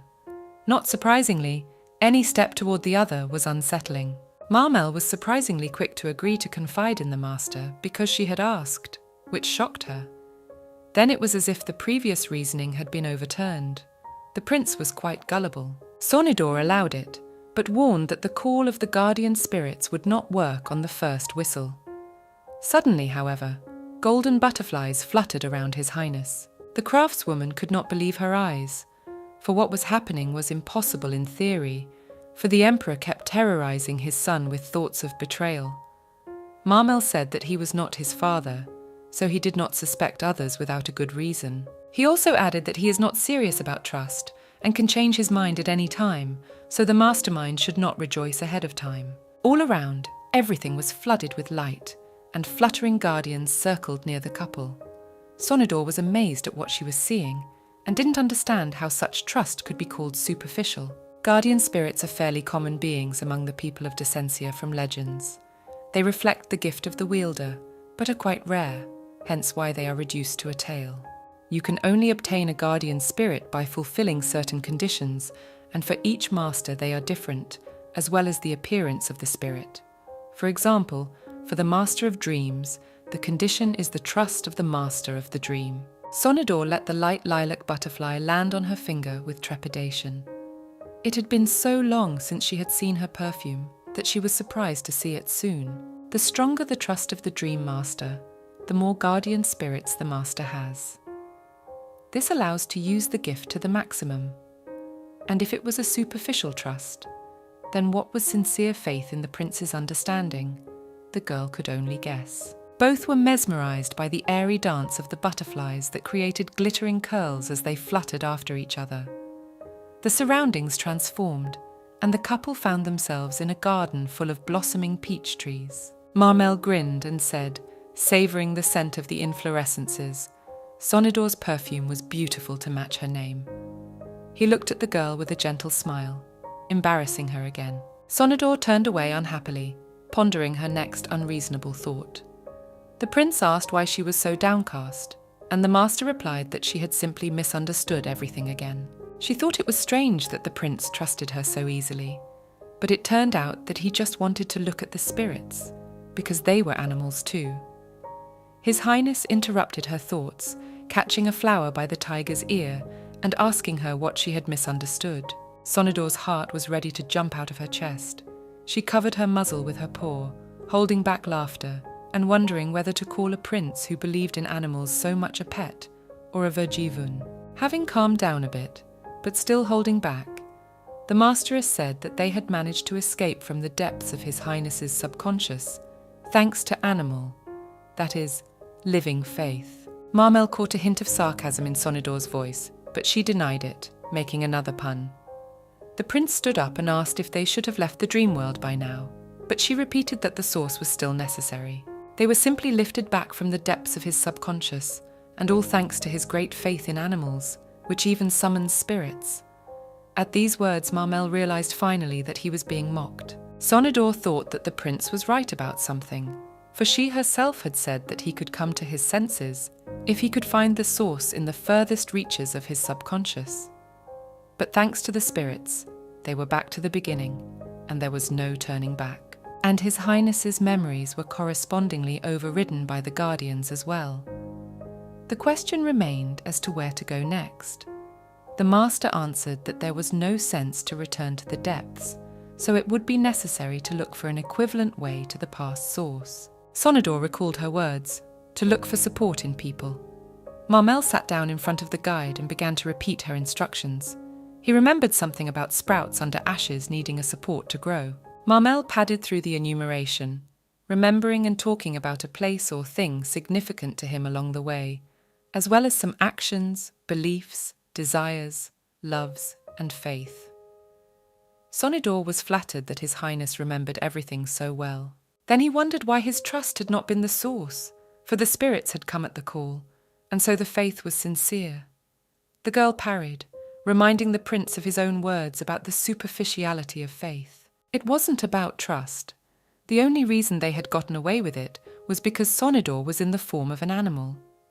The prince, however, did not understand the problem, which infuriated the craftswoman, and she struck the tree in anger, showering peach petals on herself. She shook it off sadly, and Marmel, stroking the girl's head, said that he did not understand well what she wanted to convey, but realized the main thing, the basis of the source, is attachment. Faith is a consequence of attachment to some extent, and desire and love are in themselves impossible without attachment to an object. The prince laid his hand again on the tiger's fluffy collar. He confessed that there was something in the way of their affection for each other from the beginning. It was a formal and prim address as to His Highness. Sonador asked how she should address the prince then, to which he suggested calling him master. The situation was getting even worse. His Highness was much more, and it wouldn't take long to become a real pet without rights. With gravity on her muzzle, eyes squeezed shut, the girl pronounced the word master in syllables, and the prince kept reveling in her open expression of emotion. It was all written on her face. He exclaimed at the girl's mercy and flopped down on the thick green grass. Marmel smiled as he scratched the animal's face with pleasure, but the degree of trust was already sufficient. Sonador noted with regret that his affection was addressed to animals, and the fact that the conductor had such a look was a problem. Logically speaking, any animal would be to His Highness's liking, and he should love Sonador specifically.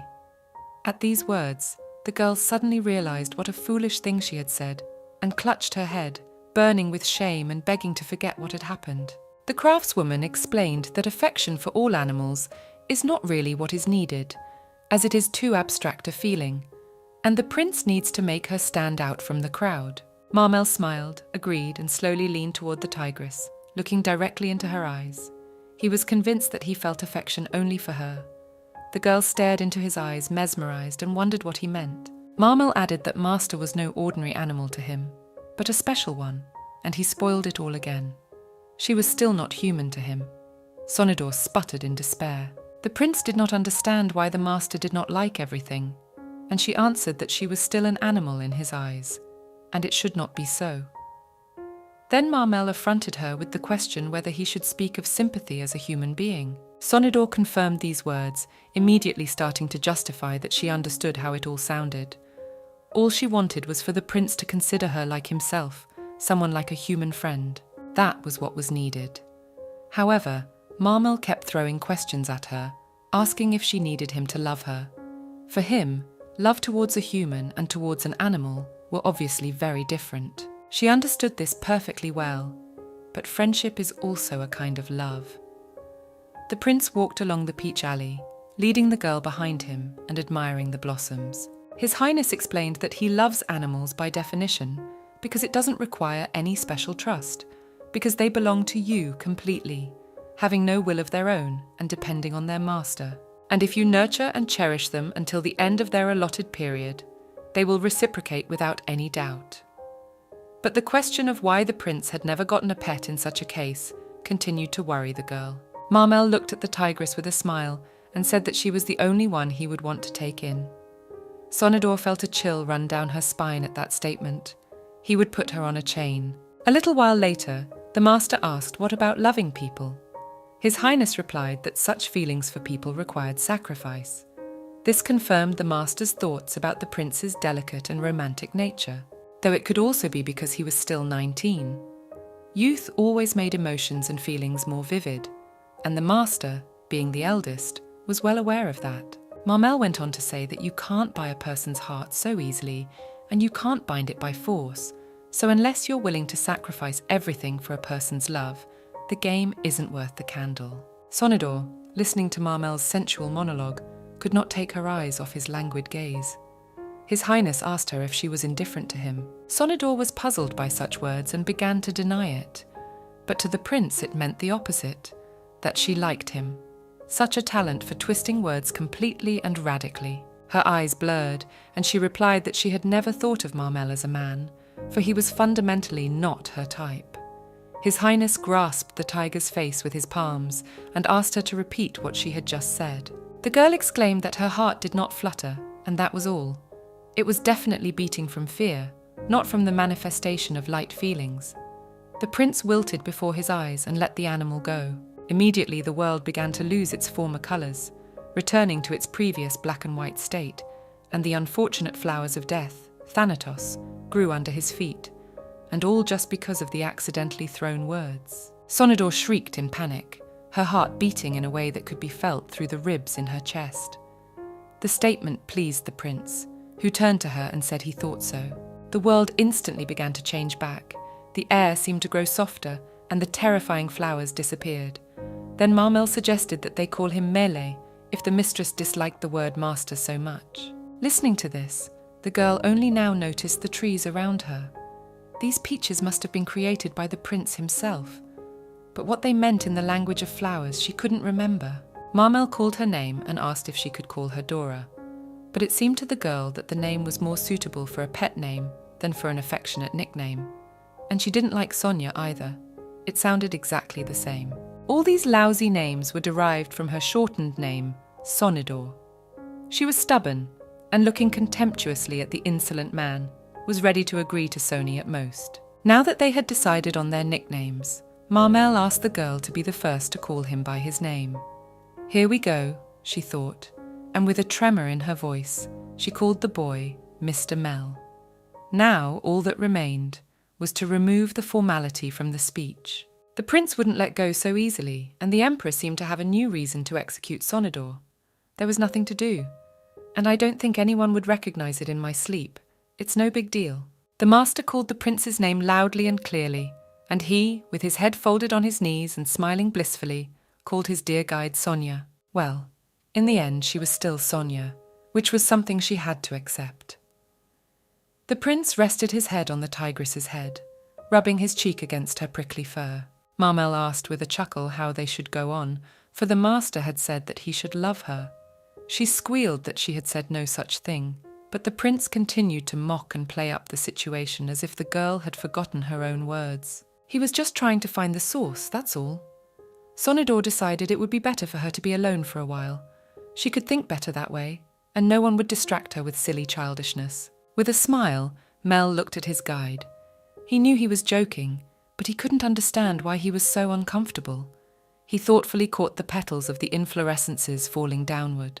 The picture around him was already beginning to resemble a normal human dream again. So many ways had been tried.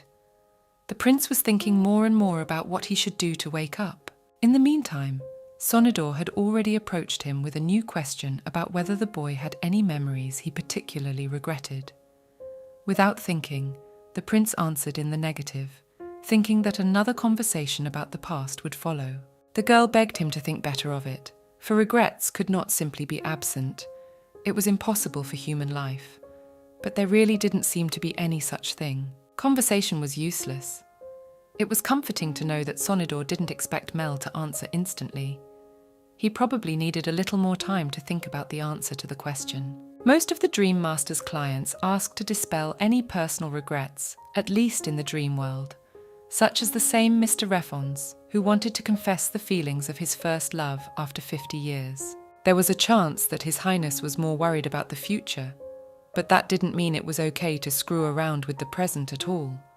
And he always suppressed his emotions, so any manifestation of them could be a source. She placed her paw on Marmel's chest near his heart and asked him to be honest about his feelings.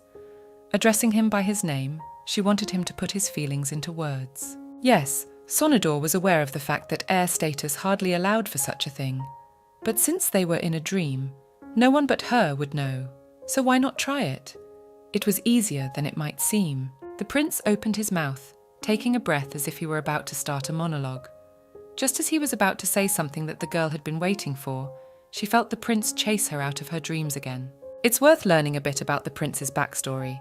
Marmel Ricarian K. Arca. The word cogwheel, a simple mechanism doing a familiar job, resigned to its function, fits the description of his life perfectly. So much so that its cogs had worn off, but it kept spinning again and again. The cycle seemed to go on forever. On the day Marmel watched the snow, he thought about what was going on in his weary, mangled mind as he began to see the world in other colours. In his eyes there was only light and darkness, black and white. In a word, a world in which there was only murky greyness. He was so accustomed to this new world view that he didn't even realise at what point he began to lose his mind along with it. As he tried to catch the falling snowflakes with his hands and feel the cold on his palm from a melted piece of snow, he pondered how he was living at all. At that moment, the emperor appeared, noticing that his son was fascinated by the winter phenomenon of nature. First of all, the prince began to lose the ability to distinguish the faces of the people around him. First, it was the emperor, and then everyone else. At first, it was like a small blur or blur, as if the person's face was covered by a drop of black liquid that had accidentally entered his eye. But as time passed, the size of this incomprehensible substance began to increase, until eventually it enveloped the whole body. Then the prince began to distinguish people only by their voice and build. Yet, for his own safety, he couldn't tell anyone about the changes that had happened to him. He had to show only the side of himself that people wanted to see. That's when he learned how people go crazy. He stopped trusting even his own eyes. Perhaps all he sees is reality or the coming madness. Even a meal seemed ominous when he saw black slugs crawling out of his plate. It is a well-known fact that a sick person cannot fully realize that he is going mad, so Marmel was not sure of the reality of what was happening. And since that was the case, the only thing left to do was to think about how to live on, not to drag his existence away. He felt like a living corpse that was just functioning out of habit, not knowing how much longer it would last. But the turning point was the day the Emperor first appeared before him, in the guise of a headless dragon. The ominous headless bloody sight, a huge carcass that spoke without a mouth, evoked horror and fear of what the air saw. Blood was spilled everywhere, and he froze like a stooped man, unable to move. A moment later, Marmel found himself with the book in his bed. He held his head, trying to remember how he had gotten here, if he had been in the Emperor's study a second ago. From outside, he heard a voice say that perhaps he should start reducing his sleeping pills, normalize his sleep and wakefulness schedule, and at least open the curtains to let the sunlight in. Mel turned his head toward the sound, thanking the doctor for the admonition and promising to follow the recommendations, as he discovered he was all alone in the room. From the moment the boundaries of reality began to collapse, Marmel was afraid to leave his bed. His eyes grew darker and darker, gradually sinking into an impenetrable blackness in which he could clearly hear the sounds of the headless dragon. It drove him crazy and kept him awake. The prince counted his breaths and exhalations to keep himself sane. Even if by some miracle he managed to fall asleep, he saw only nightmares in dreamland. A voice kept repeating in his head, telling him that his monster father had to be killed, stabbed through his heart to make him feel better. To believe no one, but only his own beliefs that the Emperor was the murderer who had broken him. Marmel longed to pierce his heart with a sword, to finally calm down and sleep. But it was the sense of humanity that interrupted him. He was ready to die himself already. The way out was eternal sleep, which Mel began to dream of from that moment on. It's better to sleep until you lose something more valuable. It's the best way to stay human until you die, and the darkness is peaceful in its own way now. So the tigress disappeared from the prince's dream, and then when she reappeared, he would claim that he had accidentally kicked her out of his mind again. If she's in the body of an even more fearsome beast, he's definitely screwed. Marmel sat down on the grass, leaning on his knees, and began to ponder Sonidor's words, not understanding why she would want him to be honest with his own feelings, for it could turn out that the mastermind would leave him when the truth was revealed. It had been a few minutes since the guide had disappeared, but the prince already missed her and waited for her return. He had kept her with him out of interest, because in his ideal world, she was the only talking creature.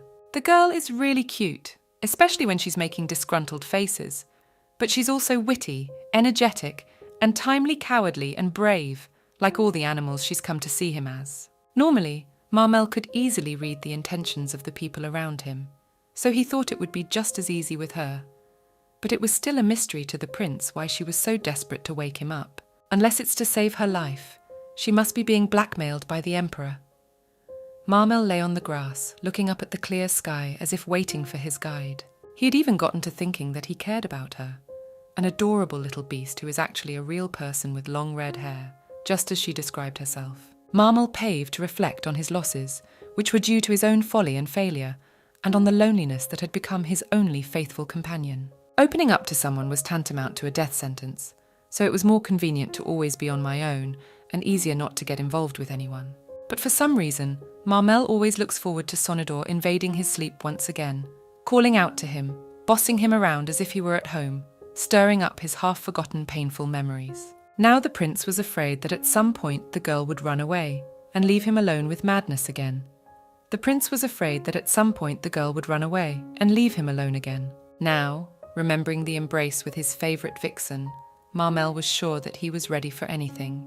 So his only wish was that the master fox would not leave him. Mel, bored under a blossoming peach tree, catching the falling petals, heard a noise behind him. He was called again by a native voice that he would not confuse with anyone else's. It was the mistress in the guise of a fawn. The fawn stood on trembling, dainty legs and stared straight at the insolent man who dared to kick him out the door again. Sonador reminded herself that every time His Highness kicked her out of her sleep, she was in terrible pain and agony. Marmel took the girl in his arms and hugged her, asking her to address him by his first name as before. Marmel took the girl in his arms and hugged her, asking her to call him by his first name as before. Sonia was still pissed at the prince, and he apologized and promised that it wouldn't happen again. At least he would try very hard. She snorted with disdain as she sat on Mel's lap and said she would believe it this time. She was worried about something else. The deadline was approaching, and it would be impossible to meet again without a long rest. Sonia told Mel that this might be their last meeting, for the time allotted for the Emperor's mission was coming to an end. And if the prince never woke up, all Descensians, including her, would be exterminated. It was possible that the situation would change if she succeeded, but failure would prove to be a good reason for genocide. The prince was for now the only chance of salvation. Marmel didn't understand why all the Descensians were suddenly doomed. Sonador admitted that people thought His Highness's eternal sleep was the result of an ancient curse, the very horrors of half a millennium ago. The thing is that the prince's case has much in common with what happened then to all the descendants of the cursed family from adulthood. From the outside, the situation was identical. However, Mel knew for a fact that those people did not show symptoms of insanity, and therefore the question of black magic being involved in the prince's case remained open. Marmel asked why the craftswoman had not told him about it earlier, to which she replied that it would not have sped up the process anyway, but rather loaded it with unnecessary thoughts that would have distracted from the work. There, the reason for the blackmail was revealed. Mel asked if the Emperor really thought it was about that curse, and Sonador replied that he had only cited it as the root cause at their first meeting. But honestly, it wasn't like His Majesty cared about cause and effect. He was simply demanding her participation. Now the girl was no longer sure of anything, except that Marmel knew his father well. He assumed in his thoughts that it was likely that the Emperor was aware that this wasn't about the curse. The real purpose is to make the matter look and feel legitimate. And in case the prince doesn't eventually come to his senses, the curse will be the perfect excuse in the eyes of his loyalties to carry out genocide. It turns out he's still obsessed with the idea of a massacre, and all the prince can prevent if he wakes up in time. However, just as Sonia said, there is no guarantee that even after success, the Emperor will not touch anyone, and the lives of the Descensians will remain at risk. We will have to act according to the situation and solve problems on the run. Marmel asked his guide if she knew the cause of his eternal sleep, to which she replied something about common traits. Probably the cause was psychological trauma and its consequences. The prince, stroking the soft, fluffy deer's tail, asked if Sonia had shared details and conjectures with his father. Naturally, no, and that was the best part. The prince smiled broadly and said that it was better that Descensia's curse remained the cause of his ailment. The girl was puzzled. His phrase sounded as if he wished death to all the masters, rather than wishing to help them. Marmel narrated that if one carefully studied the original historical notes, the last descendant of the originally cursed imperial family was Luke VII.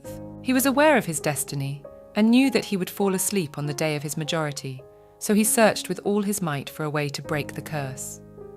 The road led him to an island where he learned God's will. The prophecy was rather vague and sounded like this: the end of the path will be laid by new blood, the blood that gave it its beginning. This statement could be understood and interpreted in different ways. Terrified at the prospect of his own destruction, Luca understood him literally and verbatim. He decided that he had to shed the blood of the Descensians who had put a terrible curse on him, and as a result, he carried out a massacre that claimed hundreds of lives. By his own stupidity, he had signed his own death warrant for himself and a lot of innocent people. And the girl remembered the story, which any Descensian had heard at least once. The prince decided it would be an excellent idea to use this prophecy to his advantage, interpreting the new blood as a descendant of the Descensians, that is, a master like Sonidor herself. In confirmation of these words, she would awaken him. It wasn't a bad plan. If the emperor believed that only Dicincians could break the curse, genocide could be avoided. Sonidor raised her head to the prince and asked to save also her assistant, who was originally a resident of the empire. This was something His Highness could not promise, but he would try to fulfill the request. That was enough. It was decided to leave the thanks for later. The prince rose and said that he took back what he had said earlier. There's a good chance he'll have to risk everything he has upon awakening, and he wasn't the only one. So the first thing he had to do was get out of oblivion, and that requires the utmost sincerity. Sonidor looked Marmel straight in the eye and said that no matter what he said, she swore that her attitude towards him would not change, and she would continue to support him to the very end. After a pause, the prince leaned down to the top of the beast's head and whispered that he seemed to really like Sonidor. With those words, he kissed her forehead gently. He dreaded meeting the real girl, but at the same time he longed not with all his heart. Sonidor sensed the prince's excitement and asked if he was really so afraid of facing reality. It was true. He was afraid that everything there was still black and white and blurry, and that when he returned it would be even worse. She smiled warmly and said that she would be with him until His Highness felt better, because she had made a promise, so there was nothing to worry about. She added that she was already very attached to him, so she wouldn't leave him in the lurch, no matter what happened. That's how bonds between people work. Marmel blushed at her words and warned her that she could not take back what she had said, so she might regret it. Time to wake up. And it did work. Marmel opened his eyes and put his hand to his forehead, numb from his long immobility. Everything was as grey and gloomy as before. He felt breath and familiar warmth beside him. He put his free arm around the girl and fumbled with her fluffy hair, which was gathered into a bundle. It was frightening, but at the same time, it was maddeningly curious to see his friend. Marmel resolutely shifted his gaze to the master sleeping next to him, her head resting peacefully on his chest. She lifted her head, sensing movement, and revealed herself in full glory. Indeed, like a fox. Sonidor saw that she had succeeded. The prince opened his eyes. The two looked at each other in silence, as if afraid that everything that was happening was just a mirage. Marmel noticed with a soft smile that the master's head was in place, which he was immensely pleased about. He had a different impression of the girl than he had in his dream. Perhaps it was his hoarse voice. Sonidor, blushing from the long eye contact, said she would call a healer when suddenly she felt strong hands pulling her back to bed. The prince grinned, saying that they had just met and she was running away without saying hello. Stammering, the craftswoman could find no words and could say nothing better than the joy of Mel's awakening. He said it was all thanks to the guide. Marmel was overjoyed to meet her, kissing her hand like a true gentleman, not caring that they had already slept together. The idyll was interrupted by the loud voices of the noisy men who rejoiced at the awakening of His Highness. When Hagit finished his business, he concluded with the phrase that thanks to the supporting magic, His Highness's body would be fine. Due to the long stay in a coma, he would be slowed down for a while, but the ailment would pass quickly. As he buttoned his shirt, the prince recognized the voice of the court healer. He still couldn't see his face, so he used the skills he'd learned before falling asleep.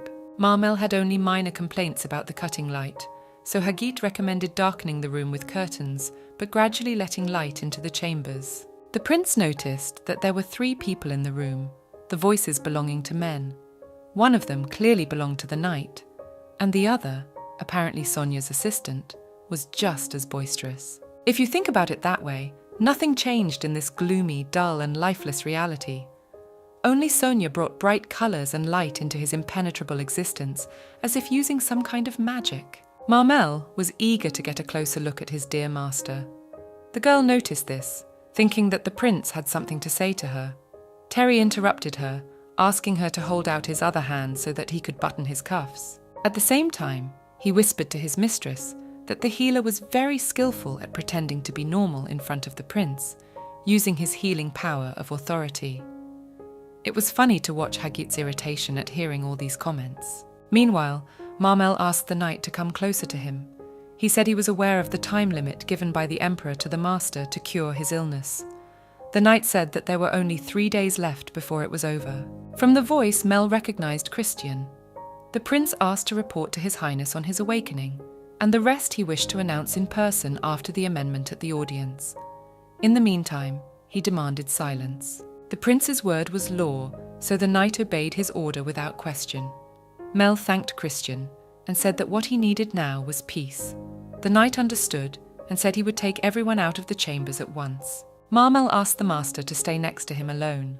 When the door slammed shut, he asked her embarrassedly to come closer to him and tilt her head. The prince took hold of the ribbon holding Sonador's unruly thick hair and untied it. The red strands spread across her shoulders, making the bewildered girl's face look more beautiful. Sonador didn't understand what was happening, but to Marmel, it was as it should be. It seemed to her that he still saw her as an animal, not a human being, even though she was in her true form. The prince replied that this was not at all true, but then he should have explained why he was not at all embarrassed by the position in which they were sitting. Mel slyly pulled the master into his lap and enjoyed her company. Everything was within reason for him, but the girl had wrested her right to sit at least next to him. A good argument would have been the position in which she lay on top of him while she was asleep, but Sonia replied that it was part of the therapy. Otherwise, it was simply impossible to get into His Highness's deep sleep. Then Marmel decided to continue the therapy and rested his head on the girl's shoulder. Now he was freezing without her warmth and wanted his dose of therapeutic embrace. But his behavior was like a child's whims, not the complaints of a patient. Sonador asked why the prince had sent the others away, to which he replied briefly, they were all in his way. He wanted to be alone with the one he liked, and they would only be extra ears and eyes. Sonia seemed to be acting confused, but Mel grabbed her cheek and pulled her to him, directly admitting that he liked her as a girl. It was her and no one else. The embarrassed craftswoman stared into the prince's eyes for a while, then realized he meant romantic interest. And that's the real problem. In the future, Marmel will become an emperor, and the fact that such a man had feelings not for his real bride, but for someone inappropriate in status, a representative of the lower class, and a master from the captured island, will be a scandal. A real disaster. Only Sonador has found a way to escape, as a new threat catches up with her. The Emperor would kill her if he found out. But then she remembered that Mel was a romantic by nature, and therefore the feelings of such a man in love were not so serious. Sonia declared that His Highness was mistaken. He had become attached to her while she was in the guise of a cute animal, but that was no reason for love. The prince tried to stop her monologue, but the girl went on to say that he was mistaking sympathy for love. It happens when you open up to a person's innermost feelings and find comfort. Marmel grabbed the girl's hand and asked her to call him by his first name, as in a dream. He thought he had made himself clear, and wondered what else he could do to make Sonia understand his feelings. In his thoughts, he imagined that, if he'd had his way, he would have pinned her to the bed long ago to make her realize the seriousness of what was happening. He would have told her that she had asked for the utmost sincerity, but now she looked away. He wanted permission to memorialize her beautiful appearance, and should the craftswoman suddenly disappear into the darkness like the others, the prince wanted to at least be able to imagine her marvelous eyes. Well, Marmel knew for sure that the girl would definitely run away after saying that, so he agreed with her that he had rushed in, citing that he had forgotten what it was like to truly love someone. Sonador supported him, saying that such things happened, but the prince still insisted on her company until he sorted out his feelings, for she herself had promised to be by his side until the very end. She remembered that it was a slightly different promise. She wanted to say it, but she couldn't say a word, not knowing why. In the meantime, Haggett continued to drive Terry crazy with a play of homemade but unexplained puppets of Sonador, Marmel, and Terry. He jokingly played out the family drama of the new father's non-acceptance into the family. Terry watched contemptuously, and the healer only said he was projecting his unspoken worries. The master's assistant was so desperate that he was ready to write a complaint for insulting the ruling family. Yes, they were now on the same side, but why he had to put up with this madness, no one told him. Besides, it was all happening behind bars, where Christian had put them, telling them to wait for the verdict. Terry sincerely didn't understand why this was happening. After all, the terms of the deal had been brilliantly fulfilled on time, but the knight walked away, leaving the lad without an answer. The healer suggested that this was the time to shut their mouths. The prince was fine for the people's information, so the rulers would just have to get rid of the witnesses. Terry was worried for both himself and his mistress. She would probably be lucky, for the prince was particularly particular about her and would surely protect her. But he could only hope to stay alive. The healer stretched and hummed a song as if he were not in a dungeon. He stopped in front of Terry and asked, stone-faced, if Dolios was dead. Hagit told him that there was a great sage and magician named Dolios, under whose patronage a young unknown lad studied, who was so clever and talented, especially skillful in the control of mana. However, this powerful magician neglected his apprentice and did not teach him at all, thinking that he was not capable of doing great things in the name of Ark anyway. In this situation, the boy was no different from the servants. If he wasn't going to teach him anything, he needed another way. The apprentice who had served him for 7 years was not going to put up with such an arrogant and unreasonable decision at all. All of Dolios's knowledge was stored in a book that the apprentice had stolen and escaped. It could be considered as payment for all the hard work over the years. After escaping, the lad discovered a talent for healing magic and began training in the healing arts under the tutelage of an experienced healer, and then continued his way into the palace thanks to his giftedness and diligence. And the real knowledge that he absorbed, like a sponge from that book, it was difficult to even imagine, because after his death, Dolios left nothing of his research, only rumours and speculation. With those words, Hagit swung his hand and instantly opened the bars of the grate, opening the way out. So he had more than just healing magic, which the healer responded to only with his filigree talent. When Terry asked him why he hadn't done it before, Hagit also found an answer. If you want to live, you have a couple of aces up your sleeve. Calling the poor kid a baby, he walked forward down the dark corridor. On the way, the healer told me that he had other magic that was not too complicated and was completely within his control, such as elemental magic. With such powers, he could do more important things, but he was just a simple healer. The answer was simple. Magic is expensive, and its use involves mana that the craftsman has accumulated in his body out of thin air. In short, any craft requires a resource, whether you are a swordsman or a mage. From the outside, of course, it looks like everything comes out of nowhere, but in reality, mana is used up. And when it runs out, magic is not an all-powerful thing at all. Hagit opened the door to the chambers where His Highness should now be resting, to ask for freedom. But in no way did the two expect to see an intimate picture. The prince sat in Sonidor's arms, savouring the scent of her lush hair. It wasn't long before the pair had a conversation. Sonidor, blushing and averting her gaze, asked the prince what he would do if it turned out that he really liked her. Marmel was puzzled that even in such things the master needed logic. He just wants to be happy like everyone else. He remembered the words of the scripture that said that only those who know love can come to the arms of God without going astray. He asked Sonidor if Sonidor would take him down that path because he didn't want to go to hell. The girl felt as if the boy wasn't listening to her at all. Sonidor warned that a man of unearthly beauty should be careful with such words, because it would not take long to pull his heart out of his chest. For more effect, she decided to squeeze Mel's hand, and continued. If a woman of unearthly beauty said the same thing in front of the prince, he would be lucky not to faint. Marmel looked at the conductor in surprise, and wondered if he was really so handsome. She only nodded, calling him a genius of pure beauty. Then the prince asked if her assistant was handsome, but he didn't get a clear answer. Two completely different guys can't be compared. Then Mel also got to Hagit, whose reputation was quite strange, all for the sake of proving himself irresistible. The girl said with a laugh that the prince was the most handsome, and it was not even worth thinking about. Moreover, this beauty transcends taste, so anyone would find it beautiful. Then Marmel leaned towards Sonidor and said that she was also the most beautiful thing in the world to him. The girl was embarrassed and turned away. She hustled down from the bed and said that the prince's taste was very peculiar. The girl complained of a fever because of the prince's hot words.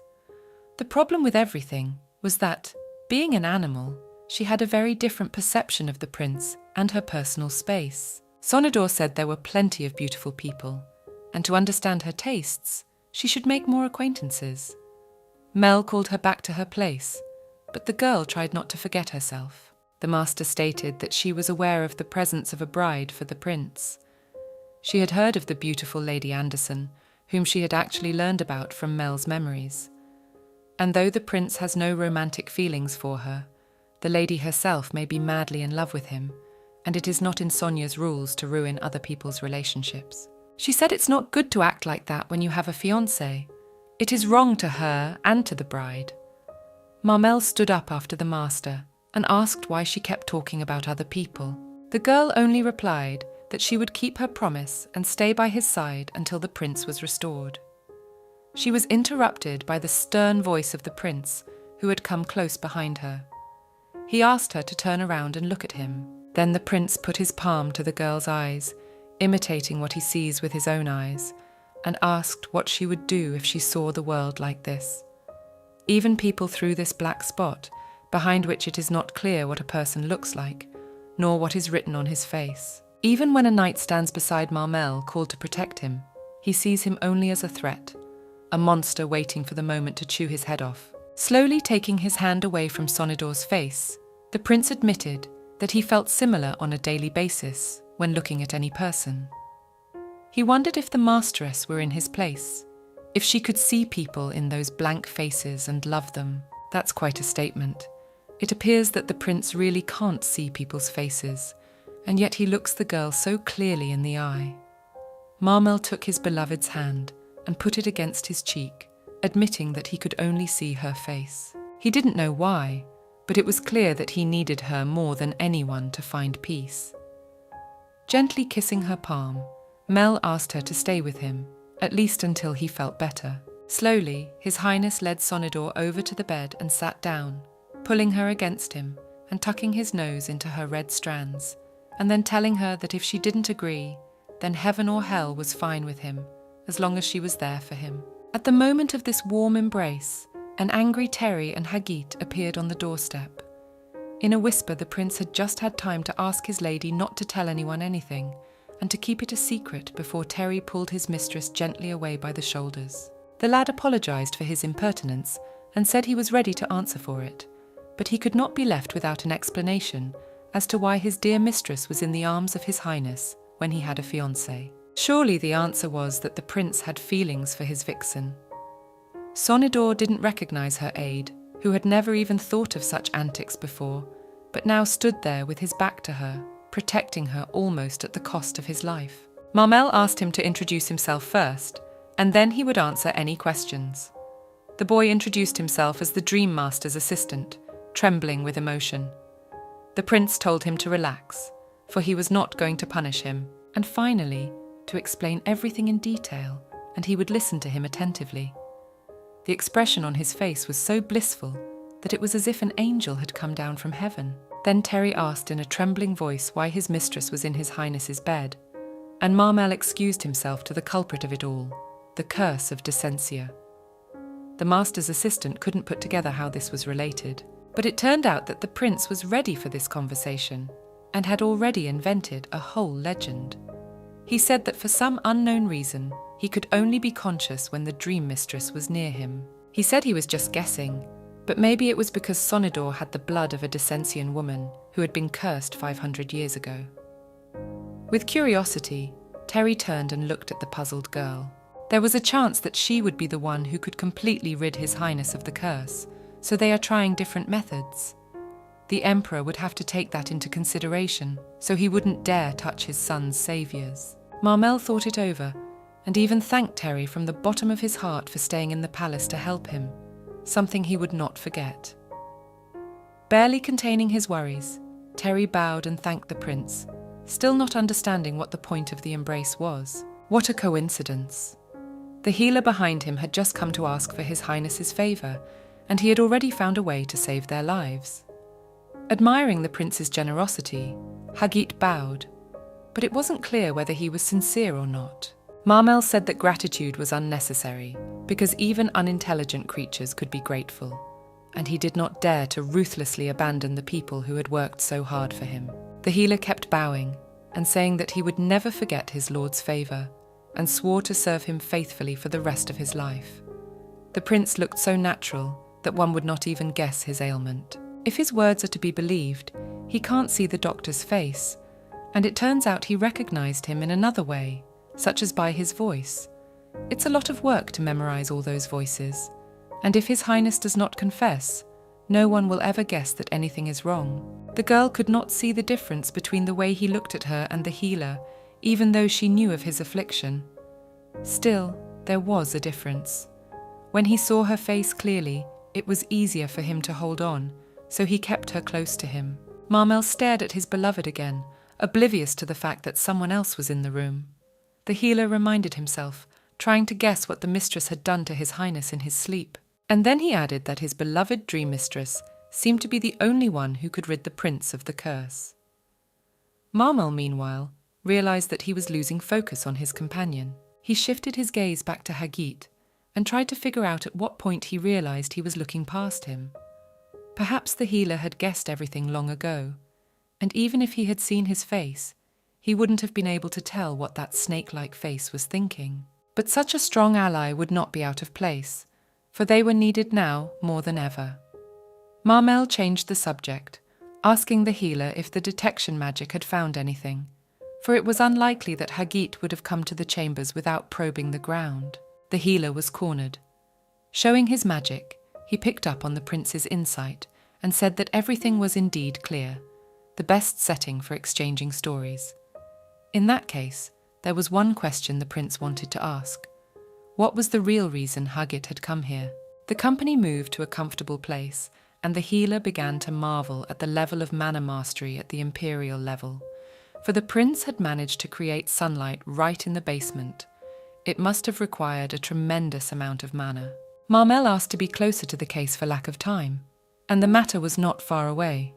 Hagit was about to talk about mana, specifically about the prophecy that his great teacher, the sorcerer Dolios, had told him. A couple of days later, Sir Christian also returned and began to question the two shameless men about how they had gotten out.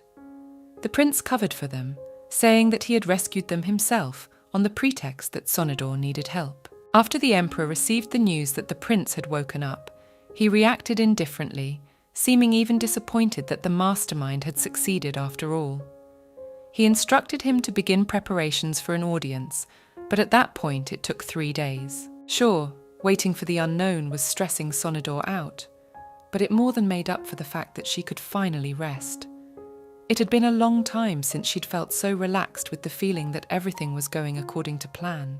She was so excited that Terry whispered in her ear about her mistress's bulging belly, which made her very angry. He excused himself from talking about it while the dream mistress was busy with work, because there was enough stress already, but now it was already worth it to start eating a balanced diet. So much sweets could make you burst like a balloon, and then you wouldn't be able to fit into any of your favourite dresses. Terry cited the example of His Highness, who had already risen at dawn and was doing a workout. Like a little child, the girl stammered and said she didn't want to do the same. The prince interrupted their discussion, calling his master a sweetheart. Terry jokingly mocked that she could do anything, since she was so beautiful. And the third extra will be excused. With these words, the boy withdrew, leaving the two alone. Ever since Sonador had learned of Marmel's secret, they had hardly spoken. But she decided not to push him away, but within reason. The prince's insolent prince tested these limits from time to time. For example, now he was begging for a piece of cake, which the girl was eating so greedily a minute ago. Sonia endured it as much as she could, and decided that she would wait until the prince was better and run away at once. In between, Marmel complained about his poor sleep lately. He slept so badly that his eyes wouldn't close. The healer assumed it was because of the curse of Descentia, for His Highness had never suffered from insomnia before. He had to appear before the Emperor tomorrow, but he couldn't go without sleeping for 3 whole days. The prince put his hand to his forehead, dramatically playing the performance, hoping to get his coveted fee. Marmel addressed the girl by her full name, a dream filled with precious shards of reality. Since she had awakened him, she must take responsibility. The prince looked furtively at his beloved, waiting for a reply. Sonador did have experience in curing insomnia, but it would take more than 1 day. But Marmel didn't see the problem, preferring that the mastermind just stay close by until she was done. It was another hint of spending the night in the same bed. He remembered that the girl had actually promised something like that when she was a meerkat. describing how she would appear as animals in every dream of His Highness. Besides, she was the only master of dreams in the entire empire, so she was the only one who could help now. Sonador agreed, but with one important condition: Terry and Huggit must be present. And so it happened. Terry sat in front of the bed with a disgruntled look, along with the obliviously pleased healer, watching His Majesty absent-mindedly. The prince said it was too much, and would soon see the two of them in his nightmares. The girl promised to deal with the terrible dreams. All Marmel had to do now was to try to sleep, even though he didn't want to. It was worth the effort, for even in a light half-slumber, the girl would be able to bring His Highness to a full sleep. It had been a long time since the room had been dark. Terry and Huggit had long ago been lying by the bedside, dreaming their 10th dream, which did not disturb the prince in the slightest. Meanwhile, the girl was already falling asleep. Since nothing was working, Sonador offered the pillow to Marmel, mistaking it for a soft toy, saying it was usually easier to fall asleep with such things. But the prince insisted that she lie beside him. She still needed direct contact with the subject, so there was nothing to lose. Sonador was already willing to do anything. She put the prince's head in her lap and rubbed her eye, remembering how she had put young Terry to bed that way long ago. Yawning, she began to hum a lullaby, so badly that it skewered even the sleepers in the room. But suddenly, the agony stopped. The prince opened his eyes and saw Sonador's sleeping face looming over him. Lifting her head a little higher, he noted that she had promised to put him to sleep, but ended up falling asleep herself.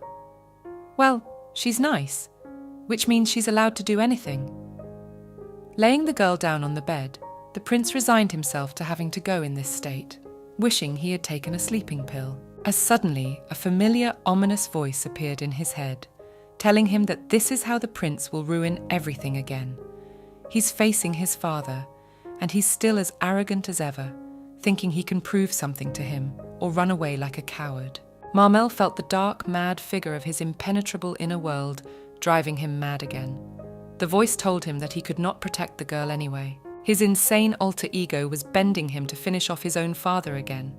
He didn't mind though, because if he lost his dear master, it would definitely kill him, destroy everything, even his own heart. Thinking about it, the prince was startled by Sonador suddenly jumping up from the bed, as if she had heard everything and shouted not to do it.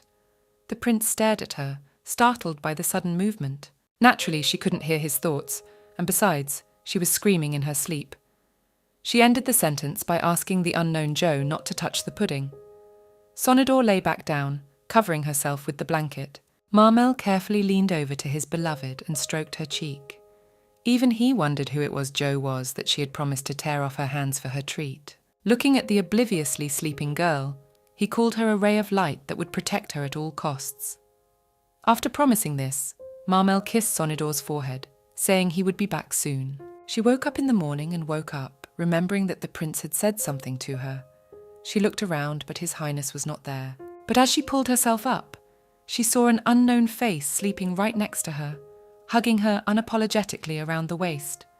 She called out loudly to Terry, trying to figure out what was going on and how to make sense of it. The boy, peacefully pouring tea, calmly replied that it was getting on everyone's nerves, so they decided to put it to sleep and throw it on the bed. It was lying next to him, the acting teacher from the palace. It turned out that he had been sent here out of necessity, as the heir who had gone to meet his father had already come to his senses. At the meeting with his son, the emperor had once again started the caricature that no one should be trusted or show weakness. His words had left a deep imprint on the crown prince's subconscious, which had left an imprint on his view of the world as well. It was all about going to your goal by the head. This was the key to success and happiness, according to the emperor, who saw greatness only in violence and torture of the weak, in trampling the people around him into the mud. Until now, the prince hadn't had the courage to ask it to his face.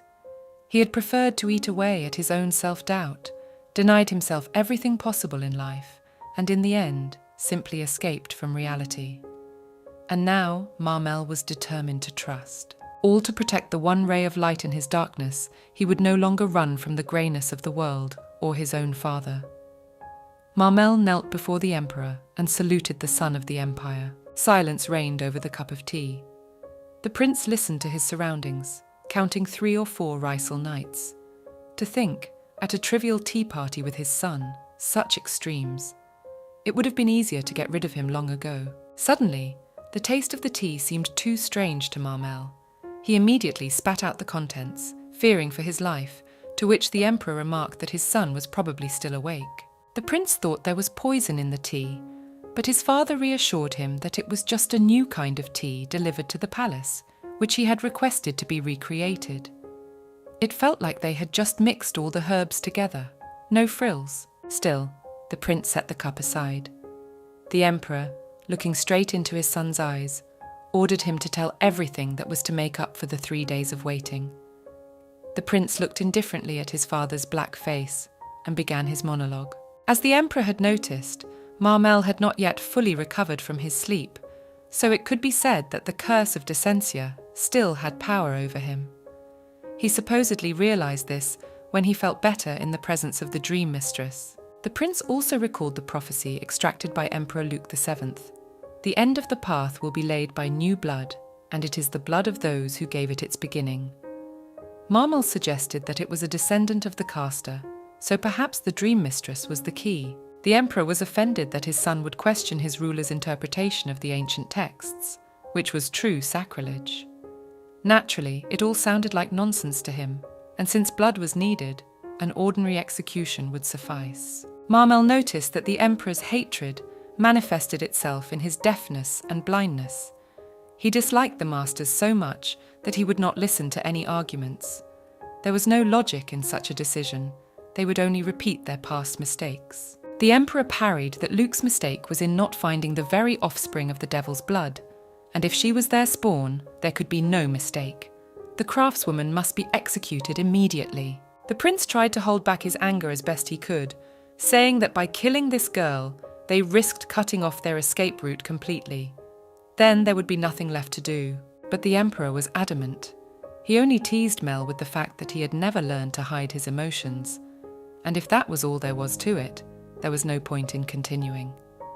The ruler waved his hand, trying to end what he thought was useless chatter.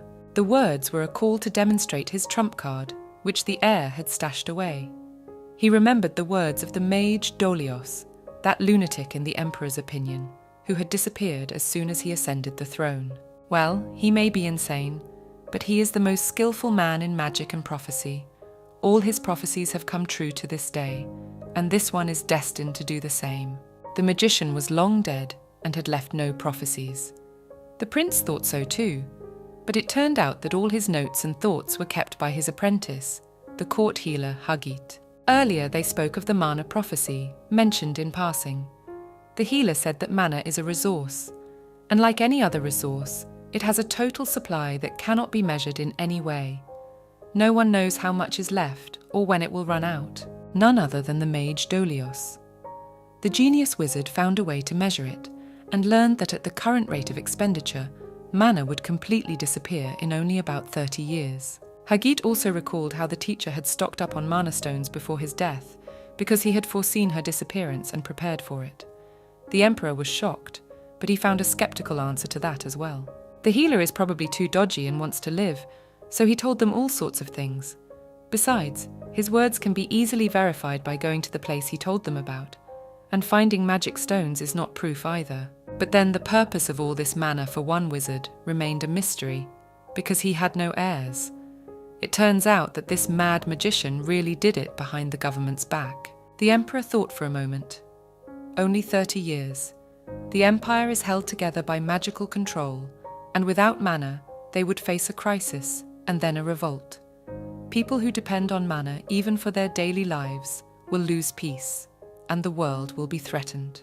But there will remain in it those who do not depend on mana, and these are the inhabitants of the island of Descentia, wizards whose talents will belong to them for the rest of their lives, even in the event of the complete disappearance of magic. Marmel added that even before the student's testimony, he had researched the matter, for he suspected the problem existed, and now, thanks to Hagit, he was reminded of it again. The prince didn't want to reveal all the cards before he became emperor, but there was no other option now.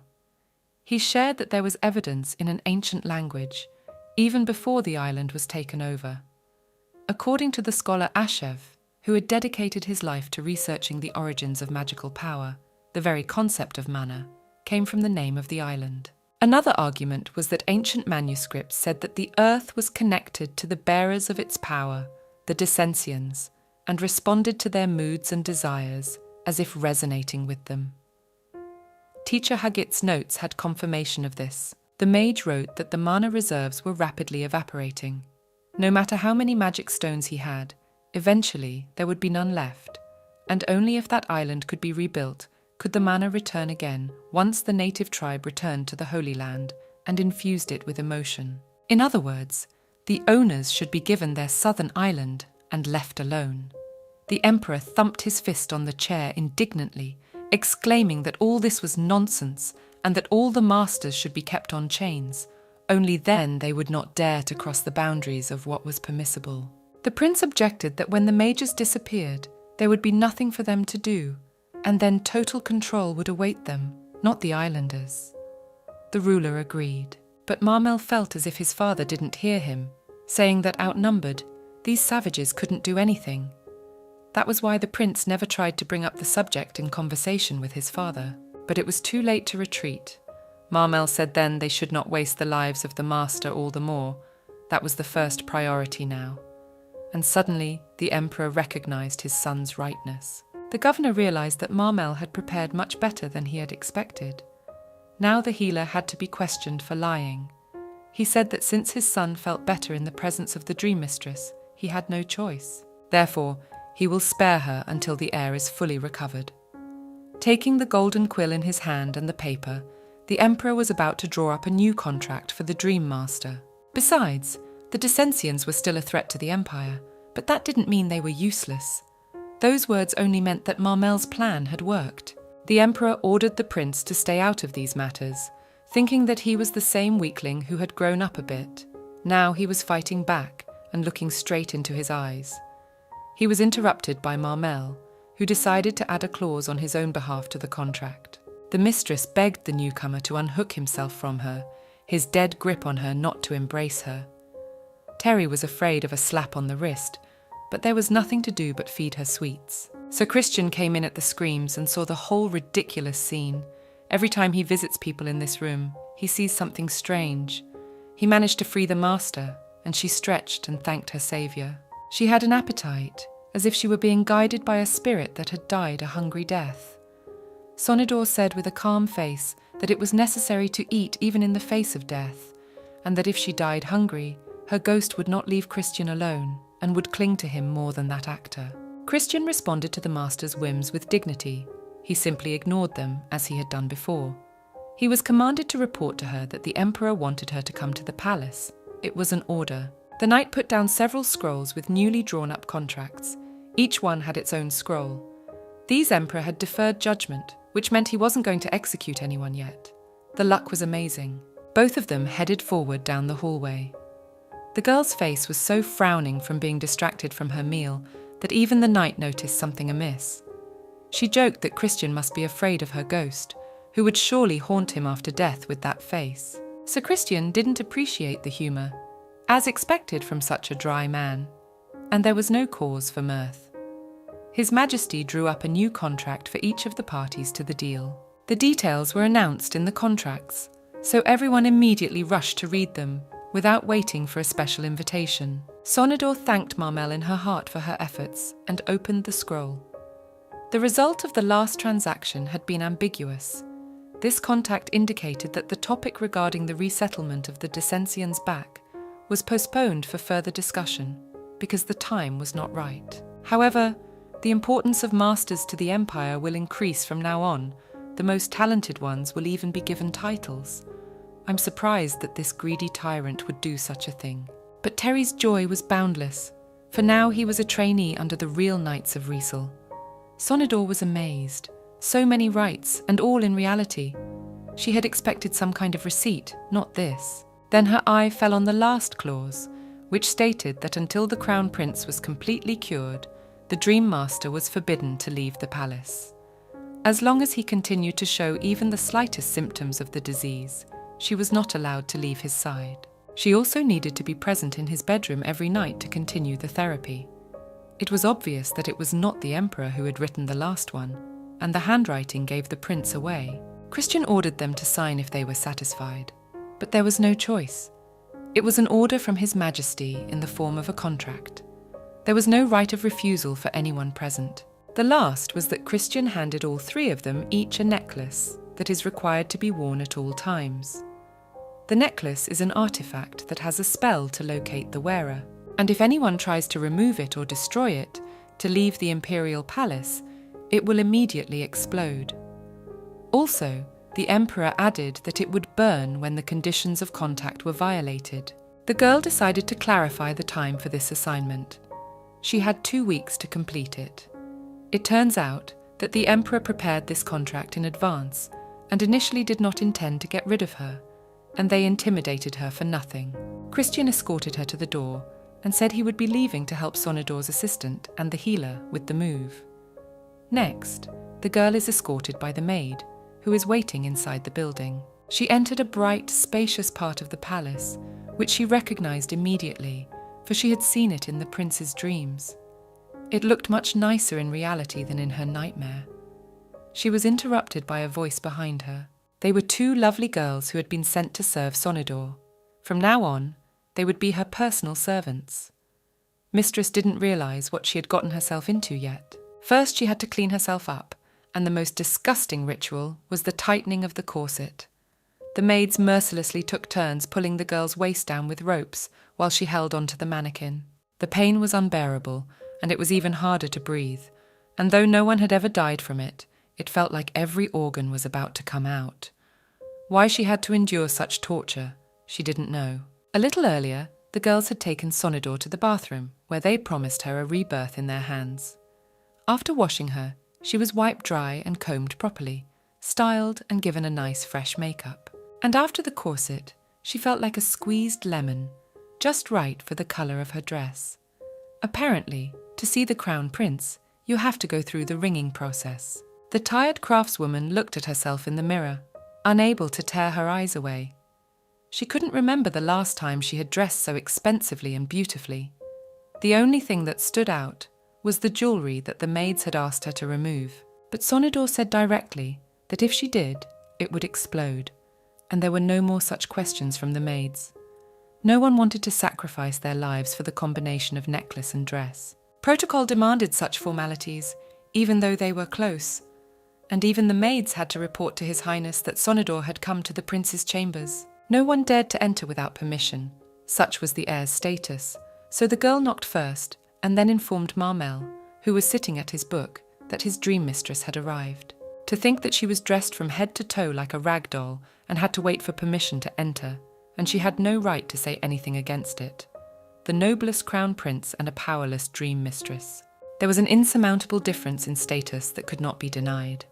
Sonodor entered the chambers, where Marmel was already waiting for her. She was as nervous as if she'd seen him for the first time, but not so long ago they'd been chatting on equal terms and cuddling in bed.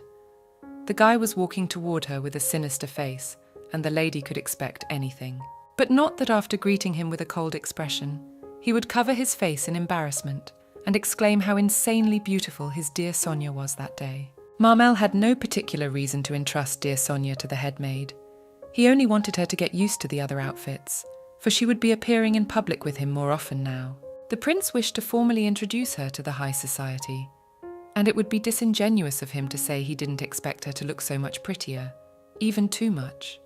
So the reaction to her transformation had been appropriate. He praised her hair or her slim waist, in response to which she proudly recounted the agony of having her organs tightened and the hours spent in the bathroom.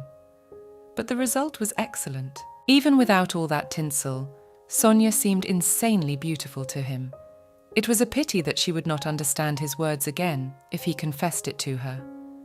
Then he decided that her natural beauty would be enough for the palace, so he gave some instructions to the maids. Among these was the rejection of the long abuse of her luxurious but unruly curly hair, and also of the corset, for it is utterly impossible to be in it. The maid tried to reason with His Highness, for no one wears a dress without a corset, not even the maids themselves. Some kind of suffocation cult.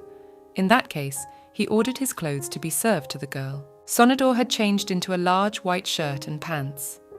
Everything, including the shoes, was much larger than her true size, which looked nice and ridiculous.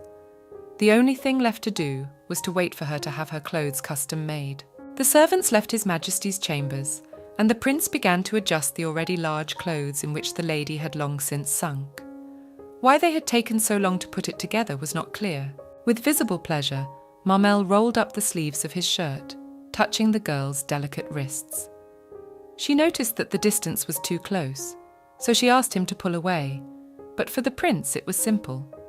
The less distance, the closer their hearts were. Embarrassed, Sonador looked away, allowing her to finish the agonizing ritual of getting dressed.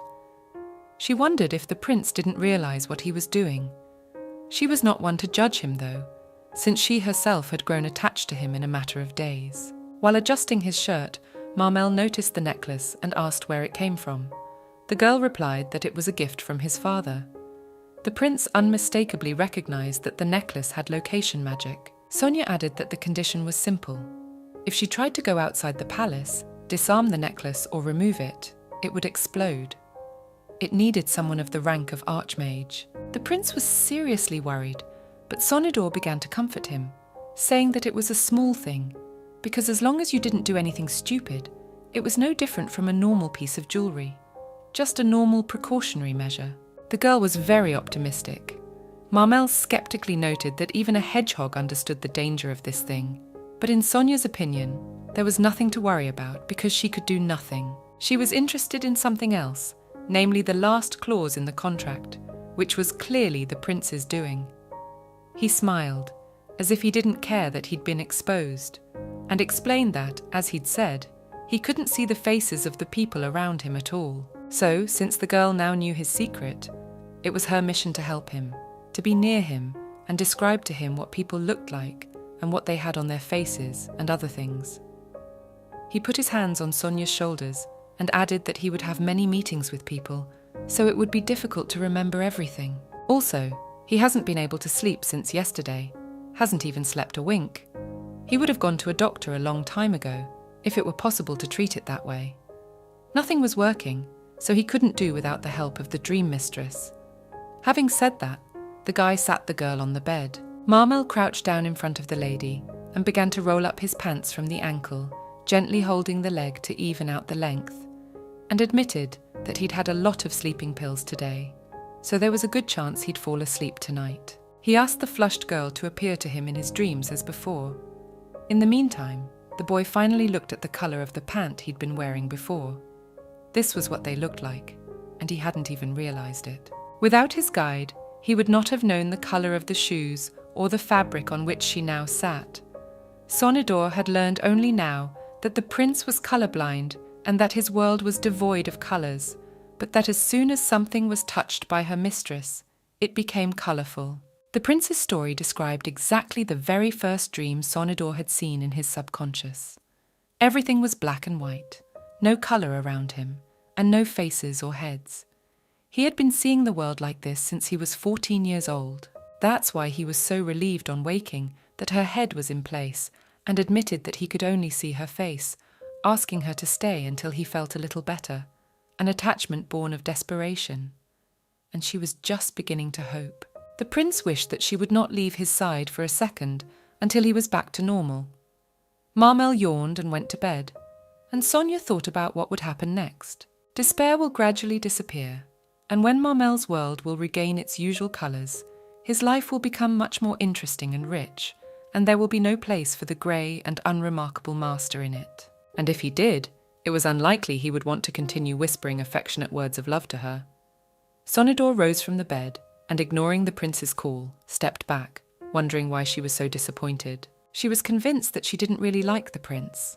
The girl herself kept him at a distance and looked for an excuse like fiancé or father. But deep down, she still longed for his tender words like a silly girl. The prince asked for a hug, but Sonia refused. For now that his consciousness was not tending to the inner side, such close physical contact was no longer necessary, so only a palm would suffice. Sonador said she would wait until Marmel was asleep, calling him a client, and if he didn't feel conscious again, she'd talk to him then. Now it was time to go to bed. The prince agreed and closed his eyes. While she waited, she thought about the fact that it was her own fault for buying into his handsome and sweet appearance. The important thing was still to not let him into her heart too deeply. Her role was to help Prince Marmel get back to normal. That's why she has to stick to it. And then go back to her life, back to where she came from, where she belongs. Sonador touched the palm of the dozing boy's hand with a wistful look in her eyes, sinking into his sleep. Thankfully, nothing had changed since her last visit to the prince's subconscious. The surroundings were still just as colourful, flowery and smelling. They found themselves in a large glass greenhouse with a fountain in the middle, watering the green shrubs. As it turns out now, Marmel escaped from the black and white mess into the same world that looks even more terrifying. A veritable waking nightmare full of creepy, faceless creatures all around. And even on that condition, he agreed to wake up. Suddenly the culprit took the animal down from the tree and said hello. So that's why the girl thought she was dangling from a height. She tried to take hold of Marmel's shirt, but saw the long claws and asked the prince to tell her what she was this time, not a monkey. He told her that she was a very cute little animal, a little sloth that can barely move on her own, but still a critter, which is what you'd expect from a fan of all things critter. In the back of her mind, the craftswoman was hurt that she would never appear in his dreams in her true form, but she tried to convince herself that she wasn't upset about it at all. The sloth's body was just too clumsy and heavy to get tired very quickly. She was about to fall asleep when the prince asked her if it was possible to sleep while sleeping, to which she had no answer, but she was very much in dreamland. Marmel poked her wet nose and cheered her up with a cake, especially for her. Then the headless maid took up the knife, which frightened the craftswoman very much, but she only cut the cake into pieces. The prince laughed and said that the maid would not touch her if she did not say any forbidden words. She had no intention of doing anything so reckless. She couldn't get far in a sloth's body, especially when her eyelids were lazily closing in the prince's arms. Sonador took a closer look. The world was full of colour, but the creatures were still headless. One could at least try to visualize the faces, but the piece of cake she had managed to eat in her sleep made her forget what she was thinking. After chewing on the treat, Sonador asked again what her purpose here today was. The prince reminded her that they were here to treat her insomnia. Time was short, so she needed to find the cause of this ailment. It usually appeared in her dreams in the form of a nightmare, but with the exception of the headless creatures that had always been an integral part of His Highness's paradise, she had never seen anyone or anything so frightening. A good solution might be the practice of falling asleep with thoughts of furry animals waiting in her dreams. But besides Sonador, there were no other animals in the prince's dream. She couldn't play the role of a pet for the rest of her life, so she had to think of something else. Then the craftswoman asked if Marmel sees animal heads in real life. The answer was, fortunately, positive. It turns out that he does not see only people's heads, but animals are normal in dreams and in real life. Then the girl looked at the maid and noticed that, because of her fear of her, she had never realized how young she was. She looked to be about 15 years old, and judging by her demeanor, she was extremely interested in the cake on the table. When asked if the maid wanted a piece of cake, she made an attempt to nod. It seemed to mean yes. It turned out that if you didn't make these creatures angry, they could even be nice. Then the craftswoman had a brilliant idea. She turned to Marmel and asked him to imagine the maid as a sloth. This was the solution to the problem, for he could see animal heads, so replacing a human head with an animal head would be a great start to recovery. In this way, the changes in the dream would gradually manifest themselves in reality as well. The prince, on the other hand, saw no point in giving the maid a different head, for in reality, all people had the outline of a head cast in a simple black shade. And even if she had an animal face, it wouldn't change anything, because her facial expression would remain a mystery. Sonador noticed, however, that no matter how she looked, the prince always knew what was written on her face. She thought that His Highness's empathy was particularly developed with animals, so it was worth a try. Marmel pondered and concluded that it was probably not empathy, but the girl herself. But he listened to her advice. Mel said he would try to introduce Thompson's gazelle instead of the sloth, having desires to see this outlandish animal. Any animal would do. He ordered the headless maid to sit down opposite and said she was now a gazelle. Another sweet tooth had descended upon his head, and it was extremely difficult for such to not have a mouth to savour their flavours. Marmel didn't know how to present the head phenomenon properly, but it was worth trying everything. This dream is completely within its master's control, just like the same paradise. And if a lovely gazelle waited for him here every time, he would fall asleep more willingly and better. It was easy for the master to speak, but the prince had to give the head to the originally headless creature. Having no idea how to even do that, he covered his field of vision with his hand in the area where the head should be and tried to visualize a man with the head of a beast. When he removed his hand, he was surprised to find that the creepy maid was no longer sitting in front of him. She was now sitting in front of him with the head of Thompson's gazelle. It seemed to work better and faster than planned. Sonador exclaimed enthusiastically that the prince had succeeded, even though he didn't believe in his own strength. It was amazing, for now it was even possible to read the creature's facial expression. It definitely wanted the cake, which was clear enough. Sonia offered the creature to eat together, but it didn't respond, even though its mouth was already in place. You could try putting a piece in the plate, and then get a word out of it. The prince took out that very special pink macaroon, the palace dessert, and beckoned it to the gazelle. He waved it back and forth, as if to tease the creature, which was watching his hand with the treat. Finally, Marmel threw the macaroon somewhere in the distance, and the gazelle ran away with great speed after the sweet. Now, unfortunately, they had lost sight of all of Marmel's efforts. It was a pity to realize that, after all, it was the second creature with a head in his dream.